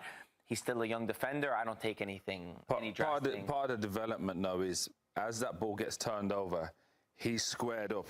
So the ball's right in front. He's here looking straight at it. And Bodo does really well and does all strikers. He pulls on the angle. He has to know that this is a big old gap. So the only tweaks, and these are little things that he'll learn as he gets obviously a little bit older, but as that comes, he needs to be half turned, ready to run that way because he has the pace. That's why if you think he's going from this straight position, face it, and he goes that way, so he's able to turn and catch up with Embolo. If it had been on the half turn, he makes that tackle and he cleans up. I think the Italian league does suit him in terms of it never really gets too exposed, does it? The Italian game is very much tactical breakdown. We're going to play through the lines. Sassuolo will sit in like Bosnia as well. But when he got exposed there and you need to go and do it, that's where I think you struggled. If you're going to go to Inter because they're going to have a lot of the ball, they're going to be open. So if they turn the ball over, then can you defend? Also in the Champions League, you can't always sit in. So just think for his development, this might actually be a really good red card for him because he now gets to look back and watch and go, okay, what can I do better than that? But he's a talented young player, but some amateur defending at times. It will be a big miss for Bosnia and Herzegovina on their final game of the group against Qatar, a game that they now must win. Today, though, against Switzerland, it was a 4-1 defeat at the hands of the Swiss side. What's that kick called? Is the other leg behind the kick? You expect so much more from a Portuguese side that is filled with creative, attacking-minded players that can read spaces so well, can play off of each other because they have so much familiarity. But when you're all pigeonholed into one game plan of find Cristiano Ronaldo and you don't find him, that's when they got stuck. And they looked like they just hit a wall at times creatively in what Portugal wanted to do moving forward. Now, JD, Ronaldo has been struggling for several games now to be able to find a goal in the back of the net for Portugal. It's now 10 consecutive games and major tournaments where he hasn't been able to score for them. And it's not just us as pundits that see the issues that Ronaldo is having. It's also the teams that are facing off against Portugal, even going as far as to say that they're not really preparing. They are preparing to face off against Ronaldo, but they know that he's not the same guy as he was before. Here's a look at what one of DR Congo's midfielders had to say. And Gabriel Mukau spoke about if the team prepared differently to face Ronaldo and said, to be honest, not really, because we knew that he's not the same as before. He's a bit older now, but he's still one of the greatest to ever play the game. So we have much respect for him. So all of this being said, do you think Roberto Martinez needs to bench Ronaldo for Portugal to be successful? Your my honest opinion, after reading that quote, I'd actually start him again. You want to know why? Because one thing I've realized about athletes that are the 1% of the 1%, like a Cristiano Ronaldo, like a LeBron James, Tiger Woods, Serena Williams, you don't need to give them any motivation. If I'm Ronaldo, I would have read that quote and understood that the whole world is sleeping on me right now. Like, I'm not the greatest goal scorer of a generation. Like, You don't I'm not think they were arguably sleeping on him for the past 4 years, the last World Cup? Like, I'm not the greatest goal scorer of a generation. Like, I haven't scored almost 1,000 career goals. Like, we can talk about all you want about, like, whether or not he's this player now or what he isn't. What you need is a manager that's going to understand how to play to his strengths. Like, he isn't the most dynamic. He isn't going to run your channels anymore. He isn't going to press with the same level of... To be honest, he was never really a presser full stop, if we're being honest. But at the same time... He was a dribbler. He was a player that would stretch the back lines. What we know now is I can trust him in between the sticks. When I say that, I'm talking about anything around the 18-yard box. I need to be able to find places where I can put him in positions to be successful. So, yeah, we can bring up as many stats as you want, the shortcomings and all the rest of it, but I'll tell you what Portugal look like they lack more than anything, pace. They don't look like they have anything that's going to threaten behind, which allows defenders to squeeze the game, which doesn't allow him to then be successful. You have to add a new dynamic, someone that's going to be able to go in behind, someone that's going to add some fear that makes... Leao is the only option that you have for someone who can stretch the back line. It's going to make me... When defenders are concerned about what's going behind them, and this is someone who played defence, right? When you're talking about I'm fair about what's coming behind me, it makes me automatically take a half a step back, 2-yard step back, because I have to respect that there's somebody in behind that could beat me and all of a sudden my game is gone out of the window. Like, Cristiano is maybe not that player anymore, but he is still arguably the best finisher in this competition. Either he doesn't need many opportunities, half a yard to turn around and get a goal. I'm not worried about all of these previous stats because you don't score 970 odd goals in your professional career unless you know how to find the back of the net. And so I don't think that... Too many highlights to talk about, so maybe that's fitting. Thank you so much, sports reporter, journalist, to Lee Blakeman and Charlie Adam. Gentlemen, you know what's going to happen as soon as I cross back to you. Yes, the candidates are walking on for the Makerfield by-election, but that's just live radio, I guess. Hello, Lee. Hello, Charlie. Hello, Laura. Just give us a shout. I'll be straight back with you. The second half has just got underway in Guadalajara. Mexico have started brightly as they've just worked the ball up towards Luis Romo. He's dispossessed, and South Korea will clear the ball. If the second half is anything like the first half was, you won't miss much when we do go for that Makerfield by-election announcement. Because, as Paul was just indicating there, talking to Laura at the end of the half-time break, Charlie Adam, it has to get better than just the one effort on target that we got in the first half. Yeah, the only way is up, Lee. But, you know, it's a really important still game this for both teams, getting the opportunity. You know, whoever wins tonight can automatically qualify from this group. And, you know, that's what's at stake right now. And I think that's what the coach will be saying. You know, Mexico will be happy with how they started, and South Korea will be delighted how they finished the half, because they started to dominate real in the end, and now the breaks come. It'll be interesting to see how both teams react to what they do second half. I'll run through the two lineups for you in the next few minutes. Laura spent the half-time interval waiting for that Makerfield by-election announcement. We spent the half-time interval moaning about the quality of the first half in Guadalajara. But hopefully it is going to be a much better game in the second half as South Korea come away with the ball down the centre. They run into Mexican traffic that time, and Mexico dispossess them in the midfield, and will look to get moving quickly with Eric Lira. Just puts his foot on the ball. Loads of supporters. There were loads of boos at the end of the first half. Such was the quality of the game, certainly from the Mexican supporters. And just looking around the Guadalajara stadium, so many yet to take their seats, Charlie, which kind of says it all, really. They've just stayed away and they're enjoying some half-time refreshments. Yeah, absolutely. I think there's more excitement inside the underneath the stadium than there is on the pitch. But yeah, the Mexicans, they made their voices heard, and they weren't happy with that first half performance. But again, we talked about the coach was under pressure, and that performance didn't give him any help. I think there's been more excitement in this commentary area than there's been on the pitch in the first 45. To run through the Mexican team for you, neither manager, by the way, has made any changes at half-time, which has come as somewhat of a surprise. 4-1-2-3 is the formation of Mexico. They go with Raul Rangel in goal, Jorge Sanchez, West Ham's Edson Alvarez, Johan Vasquez and Jesus Gallardo make up the back four. Eric Lira sits as the one just in front of them. Then it's a two of Luis Romo and Brian Gutierrez, and the forward three, who've been kept largely quiet in this game so far, Roberto Alvarado, alongside the two people who scored, Raul Jimenez and Julian Quinones, as Mexico burst forwards down the left with Gallardo into the penalty area left side. Angle was always going to be against him because of good defending by Lee Hanbiom. He was forced wide, Gallardo, and his shot therefore went into the side of the net, the wrong side. Yeah, it was good play. Gallardo actually starts the move by stepping, you know, out with the ball and then played the pass into Jimenez and got the deflection, and yeah, he's got to go back across the goalkeeper. He goes near post and it goes to the side netting. But yeah, it was good play from Mexico. Gallardo starting it and now nearly finishing it. Just got a replay from the point of view of the referee cam, which I've loved at this World Cup in 2026. It makes you realise how fast some of these referees are, as Quinones very nearly gets played in down the left that time, miscontrolled the ball, should have done much better. Instead, it goes out for a South Korean throw in their right back area. It's been one of the things, like lots of people have been talking about the hydration breaks as we were in the first half. The referee view is something I could stick with more in the Premier League. No, again, yeah, I've really enjoyed that, and I thought for the World Cup it was different in the Premier League, but the national anthems, everybody round the centre circle's been brilliant to watch as well. So small things, some positives to take away from it. I think it's been a good tournament. I like what's been happening in the small little things, but yeah, definitely that ref cam has been something to watch, and some of the goals in that have just been behind it. It's been incredible. Quinones for Mexico with the cross in towards Raul Jimenez. Ball balloons up into the air. Goalkeeper comes, drops in, and it's put in! And Mexico are in front. Luis Romo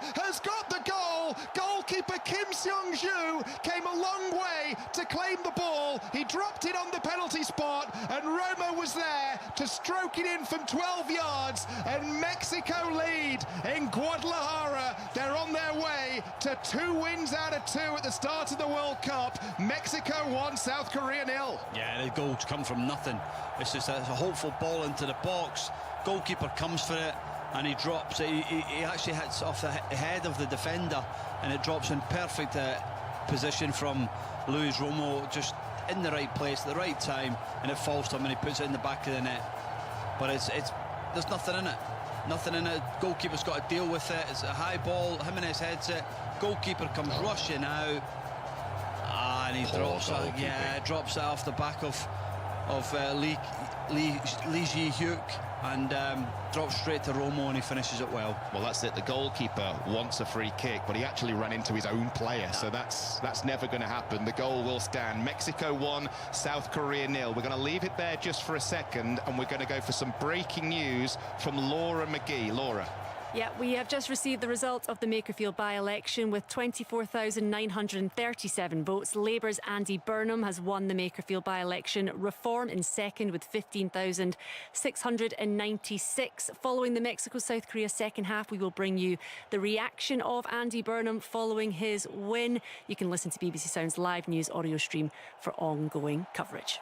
Thank you, Laura. So Laura with the update there. Andy Burnham winning in Makerfield by almost 10,000, just looking at those numbers there from Reform in second, as Laura was just telling us. BBC News website and app, the place to go right now. And as Laura says, much more to come on 5 Live and BBC Sounds after this game, which, Charlie, has come to life 5 minutes into the second half. Now it's going to be interesting to see if South Korea can come from behind to win for the second game in a row. Yeah, they need to try and go again. They just have to relax, because I thought they finished the first half really well, and it's just a poor effort from the goalkeeper. It's a bad mistake from him, and now it's time for South Korea need to bounce back from it. Mexico come on the attack again. Referee's seen something that he doesn't like. In fact, it's a flag from his assistant over on the far side for offside against Gutierrez, and it will be a free kick to South Korea, who line up in front of Kim Seung-ju, their goalkeeper. They go 3-4-3. Lee Han-byom, Kim Min-jae of Bayern Munich, and Lee Ji-yuk are the three defenders. Seol Young-woo plays wide right. Kim Moon-hwan wide left. Hwang In-byom, who got their equaliser against Czech Republic in the first game, is in the midfield alongside Birmingham City's Paik Seung-ho, with the forward three being PSG's Lee Kang-in, Mainz's Lee Jae-sung, and a man who needs no introduction, kept quiet though in the first half, Los Angeles FC's these days, Son Heung-min, was kept very quiet. Certainly wasn't last week against the Czech Republic when he could have had 3 or 4, but the way that Mexico have defended and set up, they've absolutely done a number on Son so far, and they need to find a way of breaking down this stubborn-looking Mexican side now. Yeah, the Mexicans, they sort of dropped into that back 5, 2 and 3 at the top end of the pitch to try and nullify that sort of run. That's where the said first half, that's where Son was making a lot of space. He was running off the back of Alvarez a lot, and he had some moments there. So no, they just dropped back into a back 5, no problem, allowing South Korea to have the ball. So it gives that extra defensive cover when South Korea have got sort of 4 at the top end of the pitch. You've got that +1 to be able to deal with it. I did South Korea's game, which was the second game of the tournament in the early hours of last Friday, and so far this game here has followed a very, very similar pattern. Not much to report in the first half. Second half came to life early on when the Czech Republic scored, and then South Korea ended up coming from behind to win 2-1. So far, we're on track. I mentioned that stat in the first half. 14 of South Korea's last 15 goals at World Cups have come in the second halves of matches. So maybe apart from conceding the goal, that dull first half was part of the game plan, but they are now going to have to come out of their shells a little bit. It's definitely not part of the game plan. But what I'm saying is that what the Mexicans will know is that they'll know that record that they've scored in, second half. They've, they'll come back from it. So the adversity of going a goal behind won't affect the South Koreans. They'll keep going and they'll keep probing. They'll look to try and, hurt the Mexicans, and the Mexican players need to be on it. They need to be organised. They need to be disciplined. Just see the coach there now telling them to calm down a little bit and get a shape, get an organisation, and then press from that. Mexico do well to win the ball back in the midfield, but then they lose it, and it's Kim Moon-hwan who comes forwards from the right, up towards Son, edge of the area, can't get the ball out from between his feet, ball's loose inside the D, and eventually Avit-style clearance from Jorge Sanchez, the Mexican right back. Anywhere will do, straight out into touch for a throw into where the ball went. Yeah, you got to get rid of it. It's good play from South Korea. Son just couldn't get the ball out his feet, wanted to try and shoot on his left, and Mexico got back to defend, and all of a sudden they cleared it away. But that gap again between Alvarez, he's a midfielder playing centre-back, so he's always thinking about a midfielder instead of being a centre-back. He rushes out and he's opening the space between him and his partner, and that's where Son gets the opportunity to run in between. If you have just switched on, 11 minutes gone in the second half in Guadalajara. Mexico 1, South Korea 0. That goal from Luis Romo. 5 minutes into the second half is what separates the two teams. And also the big breaking news, Andy Burnham has won the Makerfield by-election that was announced in the last few minutes. Laura McGee with much more to come on that at the conclusion of this game. There'll also be much more on 5 Live Breakfast from 6 with Rick Edwards live in Los Angeles and Stefan Powell, who will be fully across everything that's happened in Makerfield overnight. Andy Burnham currently making a speech. You can read more about what he's got to say via the BBC News website and app right now. We are going to see the first substitution being made here. It is going to be made by South Korea. They're taking off Lee Jae-sung, and they're bringing on the Wolves man, Hwang Hee-chan. 3 goals for Wolves last season, and now will be a good chance to get his latest one for his country, Charlie, because they need a little bit of magic. Yeah, he's a good player. Got good energy, good quality on the ball, and he'll look to be a threat. Son's gone off as well. Son's been replaced. Yes, Son, the other player to make way. So Son going up. What do you make of that, Charlie? When you need a goal, you take off the man who's close to being your record goal scorer. Yeah, again, but that's you've put Hwang at the top end of the pitch now as a number 9, and obviously not scored many goals last year for Wolves, but he's definitely a threat, and he's just bringing more energy. Oh Hyun-ju is the other player to come in as South Korea try a shot from distance with Hwang In-byom from 25 yards out. That's blocked. The significance of Oh Hyun-ju coming on is that he came on to replace Son in the last game and ended up scoring what was the winning goal, as Birmingham City's Paik Seung-ho is the latest South Korean player to be shown a yellow card. So double change, Oh Hyun-ju and Wang Hee-chan brought onto the field by the South Korean head coach Hong Myung-bo, second spell in charge. He replaced Jurgen Klinsmann as manager, did Hong Myung-bo back in July 2024. Two big substitutions there and one big call, taking off Son for the second game out of 2 in this World Cup. Yeah, you listen, as a manager, you make decisions that you feel is right for the team. The last game it worked, and that's your gut feeling to go with it again. So they'll be looking to try and do that again. Canelo Alvarez there.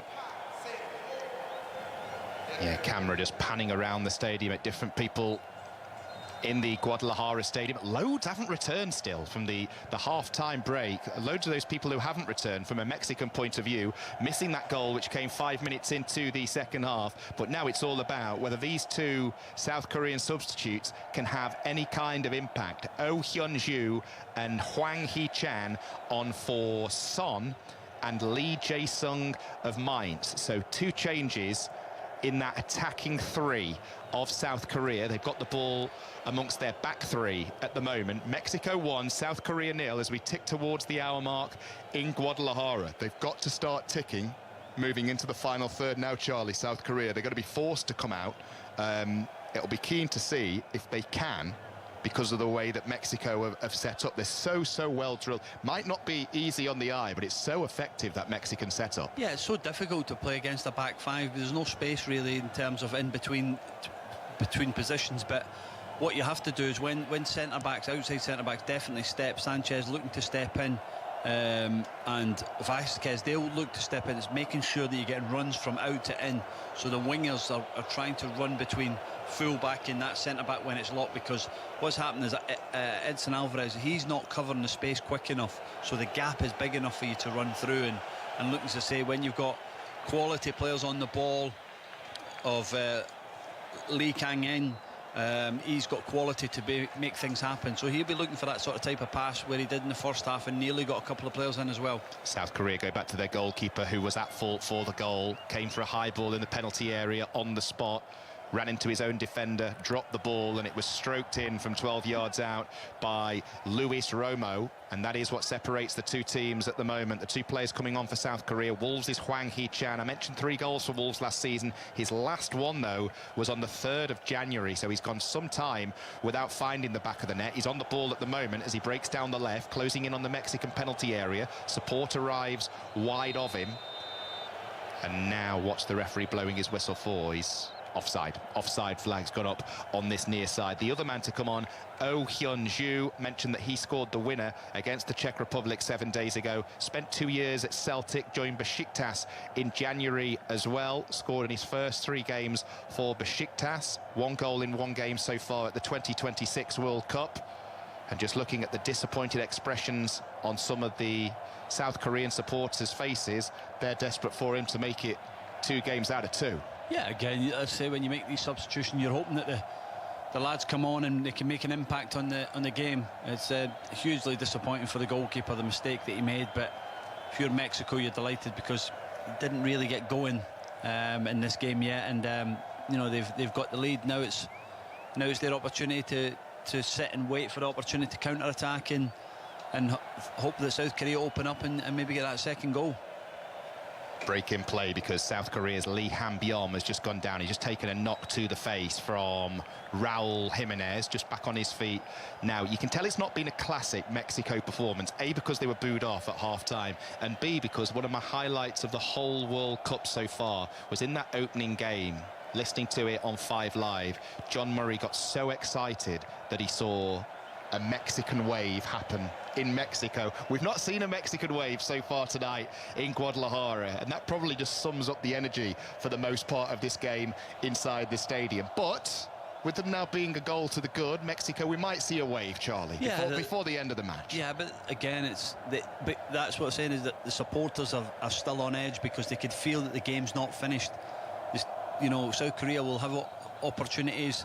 I think they've done okay in that, but when the goalkeeper makes a mistake, it's a huge blow for them. But no, they've passed it well enough. They just need sort of moments, more runs in behind, and I think that's where they sort of made that double substitution. Wang Hee Chang is an athletic player, looks to want to run in behind, but also as well he can hold the ball up, so he'll be definitely a threat in that second half against Alvarez. South Korea unbeaten in all of their 16 qualifiers, 11 wins and 5 draws, scoring 40 goals, conceding just 8. As I say, winners 7 days ago, coming from behind against the Czech Republic, so in brilliant form in this World Cup campaign, but they have literally hit a wall in Guadalajara. That wall being the back four, back five, if you will, of Mexico, who have the ball at the moment. Foul on Jimenez, and it will be a free kick to Mexico inside their own half. Jimenez back doing his bit defensively that time. 63 minutes gone in Guadalajara. Mexico 1, South Korea 0. Luis Romo with the goal that separates the two teams. Luis Romo, who actually plays for Guadalajara, unused squad member at the 2022 World Cup. That was his 5th goal in 65 appearances for his country, scoring in his home stadium. A really special moment for the lad to score in your home World Cup at home, but also in the stadium that you play in for your team, and yeah, big moment for him to do that. Here come Mexico down the left, looking for Quinones, who's been kept reasonably quiet, the man who scored the first goal of the 2026 World Cup. Yeah, he's sort of come out the game a little bit, hasn't he? He's not really had that much sort of action as he did first half, and managed to keep him quiet now. But yeah, I'm interested to see how South Korea actually come back from this. You know, do they stay off the game a little bit just now and then look to maybe last 15-20 minutes to bring more energy onto the pitch, because again the substitution make a huge difference to you, and you know, we sort of 30 minutes to go. It's a big, still a long way to go for them. 65 minutes gone in what is, we were talking about this last night actually when we were doing the commentary of Uzbekistan against Colombia. That was a game that was far better than this one, Colombia winning that game by 3-1, but 65 minutes gone in what is match 28 already. 28 games have taken place in 1 week across this World Cup, so still plenty to go. 104 matches in total. It's one of those things where you just get so used to watching the tournament. There's football on day in, day out, night in, night out. When the tournament actually comes to an end in July, you spend a week just trying to get a life again, don't you? Yeah, you're just glued to it. Pre-season friendlies, there's European games qualifying, so it's non-stop, and again that's why we love the game. It's just plenty of games to watch. Mexico away, down the left, Quinones cuts in on his right foot, wrong choice because he ran into big time South Korean traffic. If he'd have gone to his left, he'd have had a little bit more space in the wide areas. Instead cut in on his right foot and ran into literally 5 South Korean players who, to their credit, had got back in their numbers. Wrong choice that time from Quinones. Yeah, space was on the opposite side actually, if he just cut back and then played the opposite side, but yeah, it was open there for Quinones if he'd picked the right choice, but he didn't, and South Korea did well to get back. So much live sport across 5 Live and BBC Sounds. We've got all the World Cup football. We've got the Test match, which is going to continue tomorrow between England and New Zealand on Sports Extra. Day 4 of Royal Ascot as well. That's going to be on Sports Extra 3. South Korea come to the edge of the Mexican penalty area here. Good move. It's with Kim Moon Hwan, edge of the area, intercepted by Mexico. They want the throw-in to go their way, but it's going to be a South Korean throw on this near side as they look to try and find an equaliser as we tick towards the drinks break in the second half. Mexico 1, South Korea 0, but South Korea have got the ball on this near side with Lee Han-byong.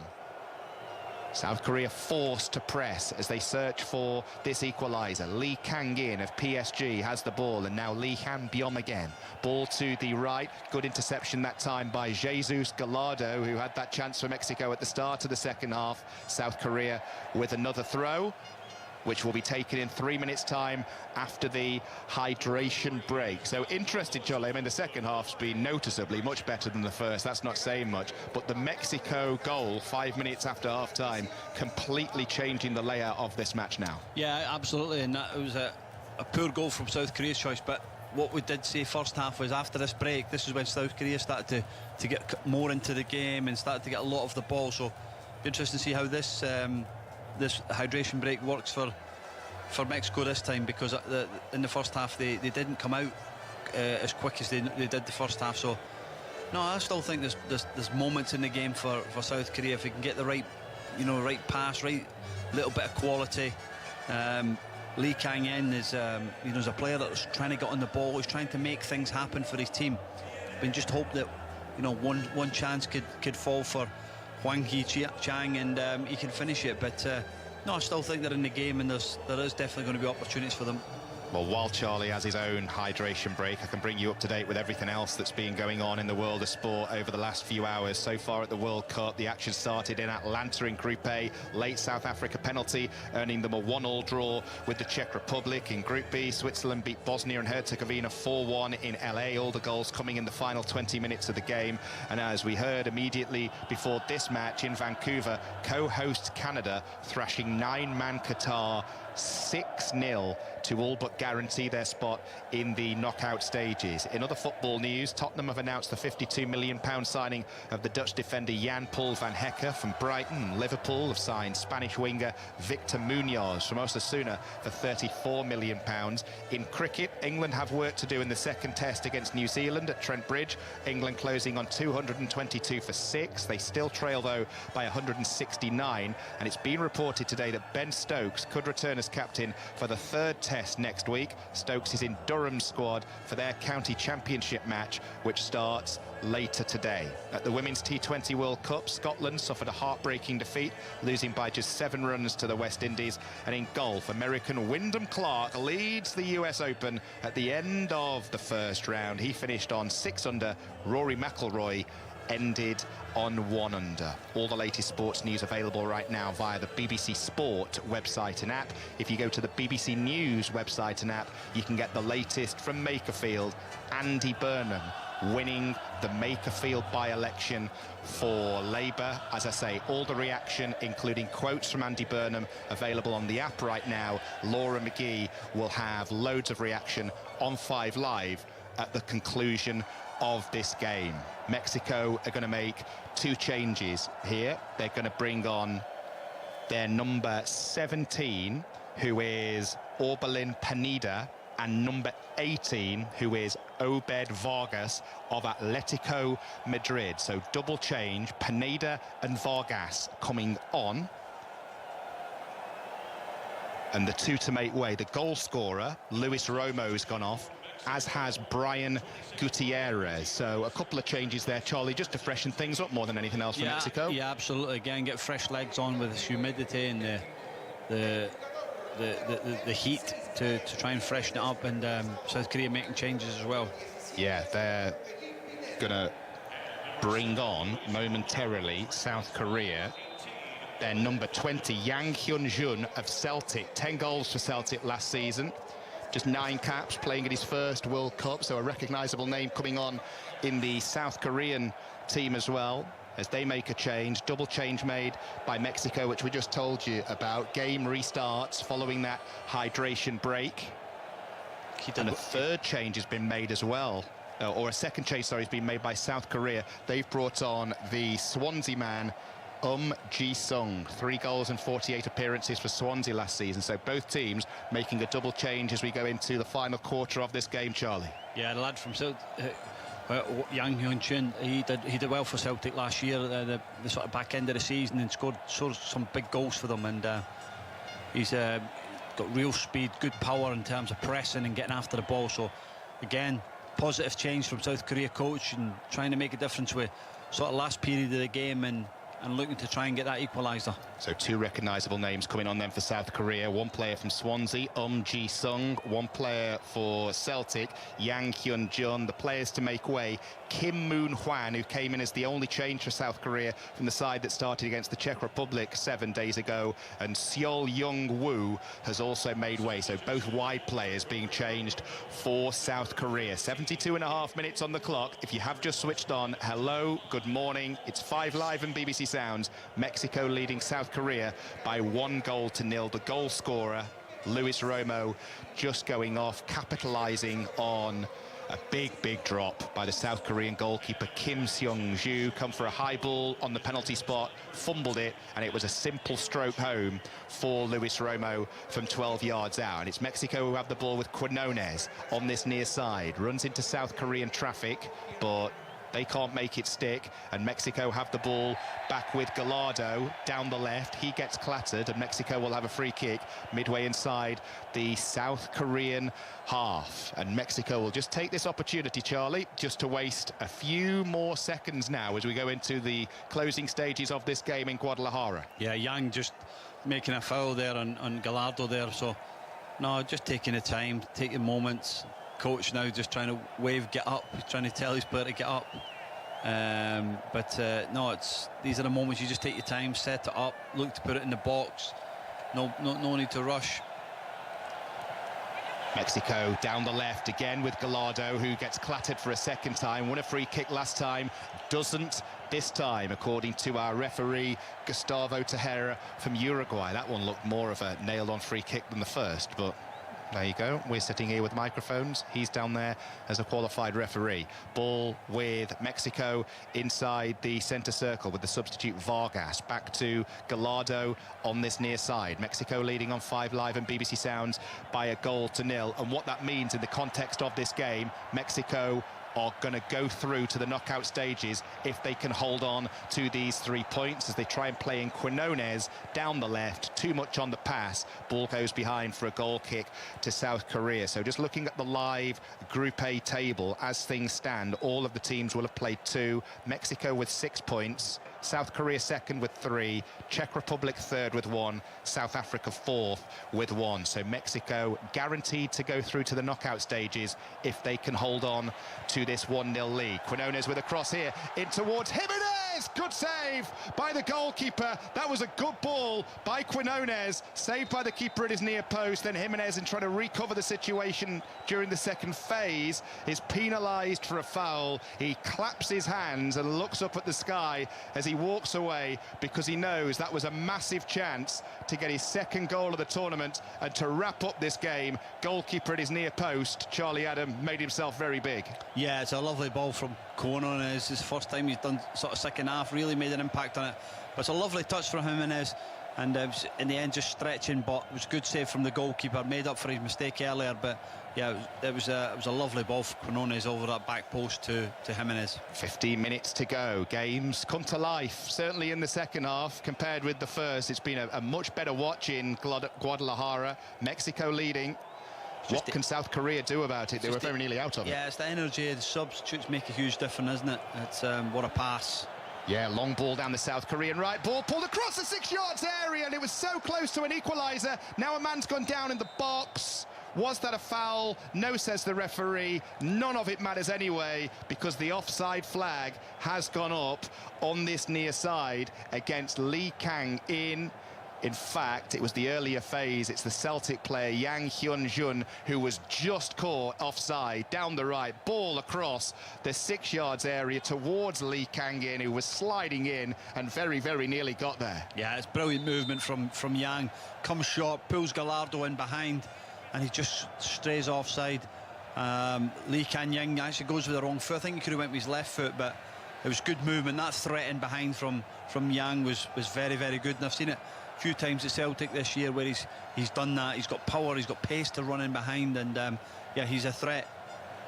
2 chances, one at either end in the last 2 minutes. Mexico with the chance to kill the game through Jimenez as South Korea get ready to make their latest substitution. They're going to take off the Birmingham City man Paik Seung-ho, and the player to come on, the Midtjylland striker Jo Ju-sung, scored twice in the 4 games that he played at the Qatar World Cup 4 years ago, so he knows how to find the back of the net in international football, the Midtjylland man. He comes on to replace Birmingham City's Paik Seung-ho, who for the second game running, Charlie's been kept reasonably quiet in the midfield. Yeah, he's been quiet. It's hard to really make an impact in this game, and everything's sort of come through Lee Kan-ying. I think he's probably sort of been the best player for Korea. He's tried to make things happen. Lovely left foot, but yeah, it's been difficult to take him off, freshen up, trying to get that sort of other striker at the top end of the pitch with Hwang Hee-chang. Here come South Korea with men forwards on this counter-attack here. Ball to the edge of the penalty area. Oh Hyun-ju is up there. Can they play a high ball over the top? Lee Kang-in, the PSG man, on the ball at the moment. Dead centre, 30 yards out, and puts it about 10 yards over the crossbar. But it was a sighted goal for South Korea. Yeah, that was his chance to maybe play out wide and then make the box, but instead he cuts back on his left foot, and he's 25, 30 yards out, and he's shot over the bar. But he's impressed me tonight. I think he's been sort of one of the best players on the pitch, trying to make things happen for his team, and it's just not happened for South Korea yet.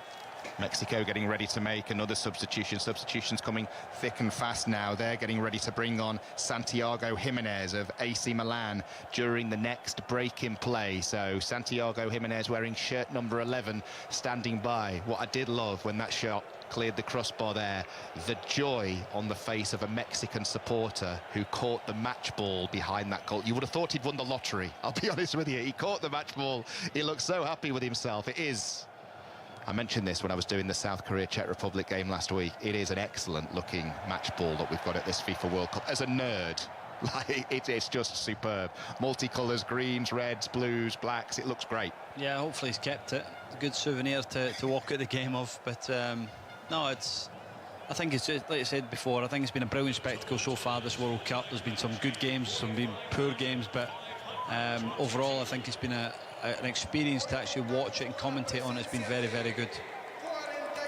Mexico getting ready to make a double change, because they're also going to bring on Israel Reyes as well, wearing shirt number 15. But the first substitution is going to see the AC Milan man, Santiago Jimenez, come on in place of Raul Jimenez, who had that chance a few moments ago. That was his last real effort of the game, and we're going to see Israel Reyes come on in place of the number 25, Roberto Alvarado, who tried his best to get involved in the first half. He's been kept quiet in the second, so Mexico with more changes there, Charlie, as they look to see this game over the line now as we go into the final 10 minutes. Yeah, it's just, we talk about game changers. It's now, the subs look the people to finish the game for you. You're 1-0 up.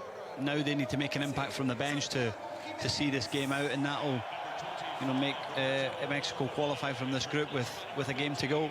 Israel Reyes, who plays his club football in Mexico for Club America, has won 3 league titles with them since joining them in 2022. And Santiago Jimenez joined AC Milan for 25 million euros last January, scored on his debut and scored 6 during last season. Didn't score any because of injury in this most recent season, though.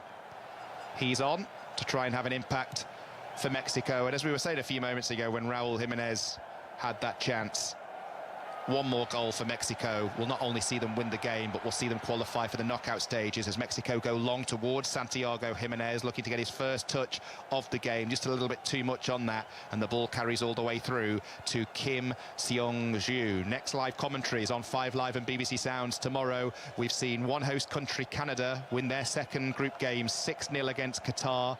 We're seeing another host country, Mexico, here lead their second group game by 1-0 against South Korea. It's the turn of USA. Next, they take on Australia, 8 o'clock tomorrow. Full commentary on 5 Live and BBC Sounds with Dion Dublin and Vicky Sparks. Charlie, very excited for the 11 p.m. kickoff in what is tonight now as we go into Friday. Scotland against Morocco, 11 o'clock. Pat Nevin and Alistair Lamont, your team for that. And then 1:30 tomorrow morning, Chris Coles and Andy Reid will have full commentary of Brazil's second game of the tournament. Draw in the first game.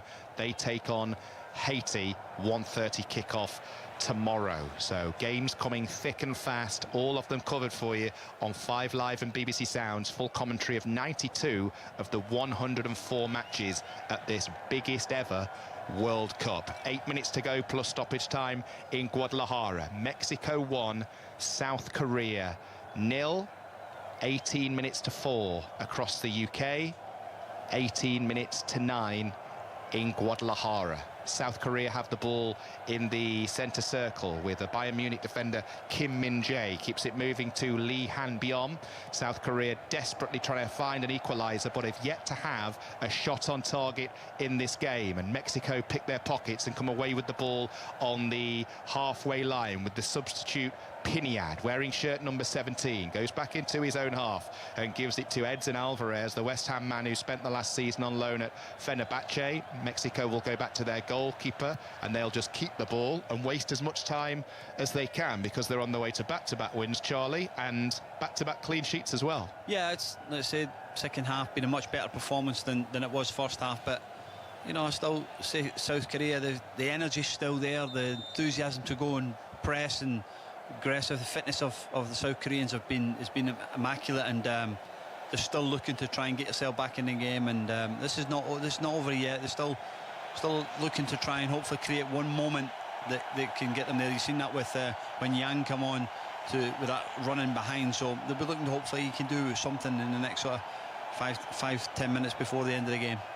Quinones going off as Mexico make their final change. The man who is coming on to replace Quinones, the scorer of this World Cup's first goal, Cesar Huerta of Anderlecht, playing at his first World Cup. 3 Mexican goals to his credit prior to this tournament and other competitions, but he comes on for the final 6 minutes plus stoppage time, wearing shirt number 21, Cesar Huerta of Anderlecht. So the Mexican head coach, Javier Aguirre, who's stepping down at the end of this tournament, has made all 5 substitutions. Third stint in charge of the national team. His assistant, Rafael Marquez, will take over when they get to the end of this World Cup. He was a big player for Mexico. Yeah, well-known name. Really well-known name.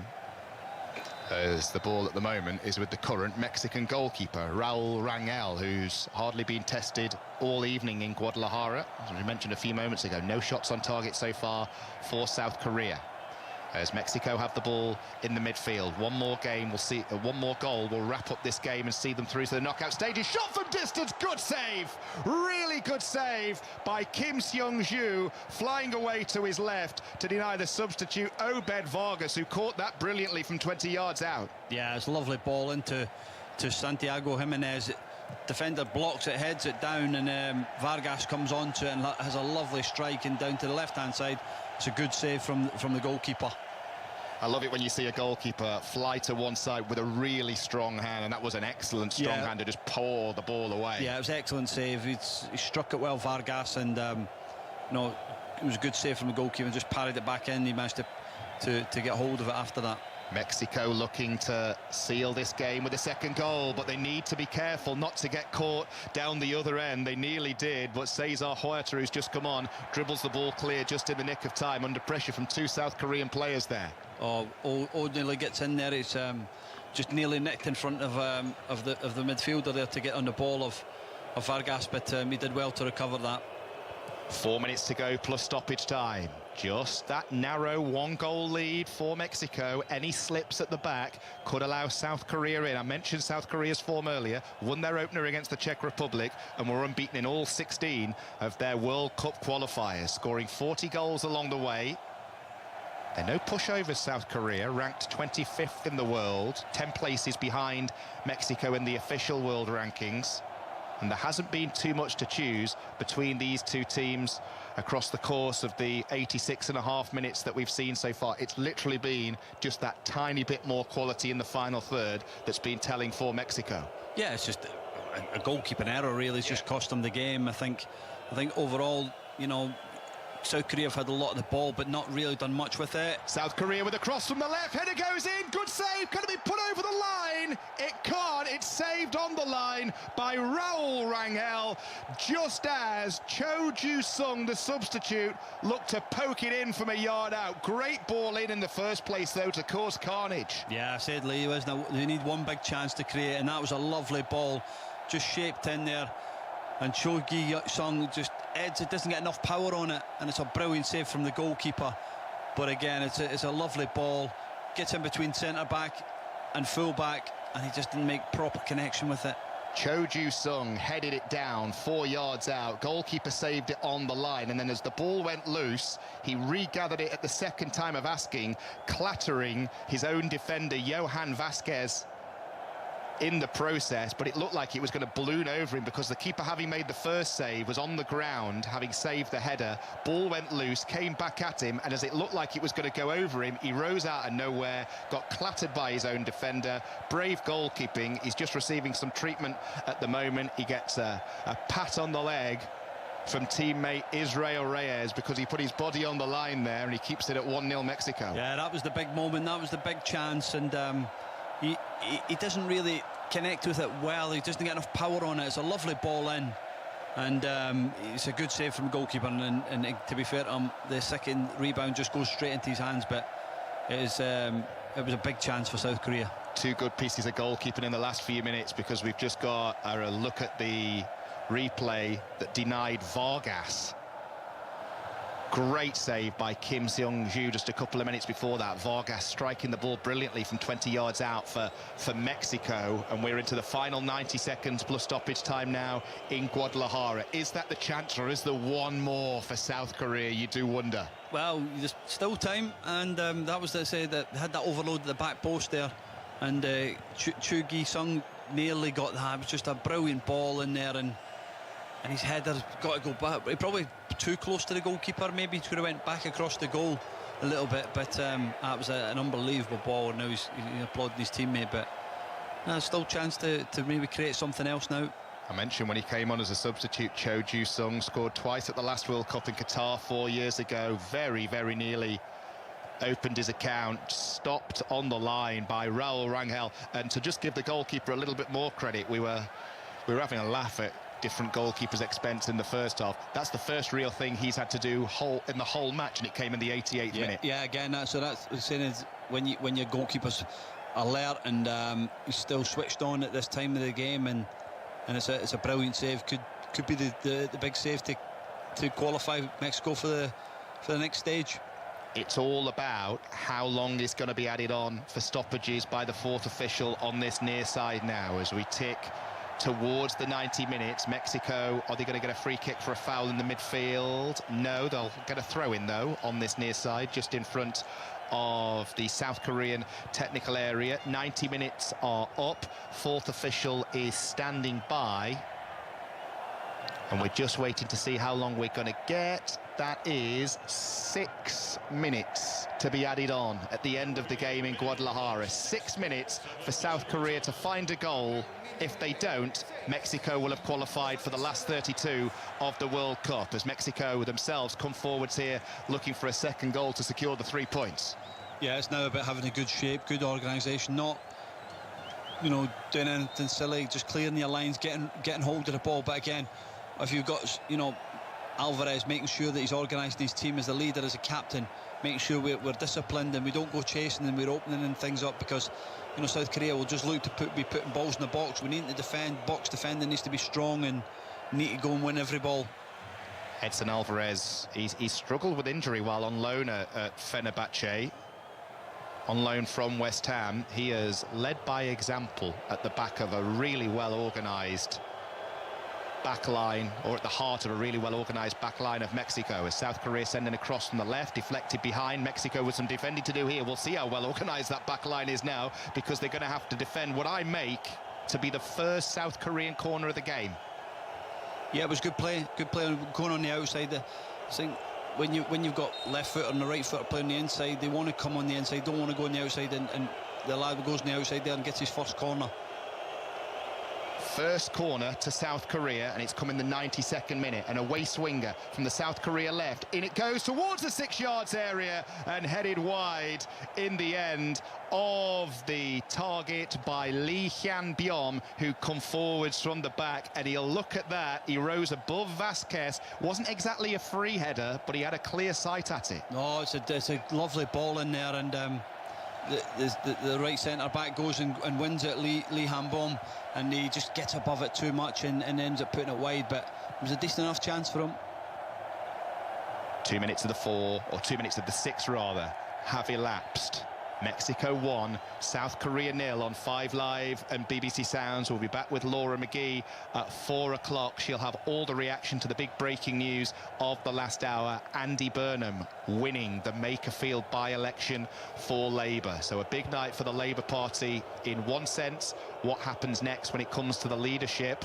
Now that Andy Burnham's won that, we'll wait and see. Laura with all the analysis in the next hour ahead of Wake Up to Money. Then it's 5 Live Breakfast from 6 with Stefan Powell with more on the Makerfield by-election, and Rick Edwards, who of course is live from Los Angeles throughout the World Cup. South Korea with the ball on the halfway line with Lee Hyun-byom, who should have done much better with that header moments ago at the back post. Was that it from a South Korean point of view? 3 minutes of stoppage time remain for them to try and find an equaliser. Mexico so close to the knockout stages. Cross goes in from the left this time, and it's another header wide.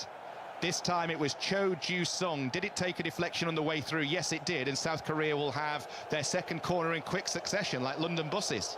Yeah, it's just good defending there from Vasquez. Yeah, he gets across the front, and there's a lovely ball in again. So there's another ball on the outside, whipped out swinger here now for South Korea. Lee Kang-in, the PSG man, is going to take this cut. Well, he's just thrown something at him. Something's been thrown from the crowd, from some of those Mexican supporters over on the far side. Just delays the taking of the corner. Lee Kang-in raises his right hand in the air, sends in a good-looking cross. In it goes. Nobody could really get a firm header on that. Ball falls loose inside the penalty area. Anywhere will do from a Mexican point of view, and that anywhere is deep inside the South Korean half for a throw-in in their right-back area. The opportunity to just waste a few more seconds. Less than 2 minutes to go now in Guadalajara. Mexico, we're just looking at their supporters and looking at some of the substitutes on the side of the field. They know they're so close to confirming a place in the last 32, the first knockout phase of this newly expanded World Cup. The first team to mathematically guarantee their place in the knockout stages as well. They've come to life, the Mexican fans now. They know they're nearly there. Yeah, they were booing at the end of the first half because it was so dull. They're not booing now because they're so close. They go down the centre to South Korea. Edson Alvarez with an anywhere will do clearance once more. Final minute of stoppage time as South Korea go long, searching desperately for an equaliser. Won their first game, so still all to play for in the final round of group fixtures for them. Their next game next Thursday at 2 o'clock against South Africa. Mexico will face the Czech Republic at the same time. And the ball here goes out for a South Korean throw midway inside the Mexican half. Towel comes out because it's going to be a long throw to be sent in by Swansea City's Ji-song. Long throw, nearly reaches the 6 yards line. It's loose inside the penalty area. Mexico clear on the turn through Pineda, but South Korea have it back in the midfield. They need to get it forwards quickly, though. Lee Ji-yuk goes long. Goalkeeper's come a long way. Gets a good right glove on that to punch the ball clear. 20 seconds of stoppage time remain. And here come Mexico down the centre with the opportunity to wrap this game up. They move forwards. Vargas, he could have played in a teammate. Huerta to his left, decided to go alone. Wrong option as he got dispossessed. Yeah, he's done well to break there, but that was the difference. I thought the goalkeeper There's the final whistle, though, Charlie. It doesn't matter. There is the final whistle. Drinks being thrown in the air all around the Guadalajara Stadium because Mexico have confirmed their place in the last 32 of the 2026 World Cup. A goal from Luis Romo 5 minutes into the second half, following a goalkeeping error, enough to see Mexico through as the first team guaranteed a place mathematically in the last 32. Yeah, it's all down to a goalkeeping error, isn't it? It's Kim Sung-ju has made a huge mistake, and that's the difference between the two goalkeepers. Raul Rangel comes there last minute, the ball goes and punches it, and the goal, and South Korea goalkeeper should have done the same, and it's a huge error for him, because I thought South Korea had some moments in the game. They did okay, did well enough, but Mexico, home advantage taking account, and yeah, they'll be delighted they're in the last 32 now. Luis Romo, the goal scorer, has just gone running to who I assume was his partner in the crowd, because they just had a long embrace and a long kiss to celebrate, and you can just see lots of embracing going on all around the Mexico half of the field at the moment. They know that was a big test that they've come through there. They've got the job done against a very stubborn-looking South Korean team at times, and they've qualified for the knockout stages with a game to spare. Yeah, and now they play Czech Republic, so like you say, looking now they'll be able to see who they play in the last 32, or around who they're going to play, but maybe an opportunity to rest a couple of players as well, which is important. For South Korea, though, just as we look at their final game, they face South Africa next Thursday, 2 a.m. Both final games in the group kicking off at the same time. They've got the 3 points, having beaten the Czech Republic last week. Have you seen enough from South Korea to make you think they've got enough to see it through? Yeah, absolutely. They're the sort of second best team. They're at times tonight I thought they'd done really well, but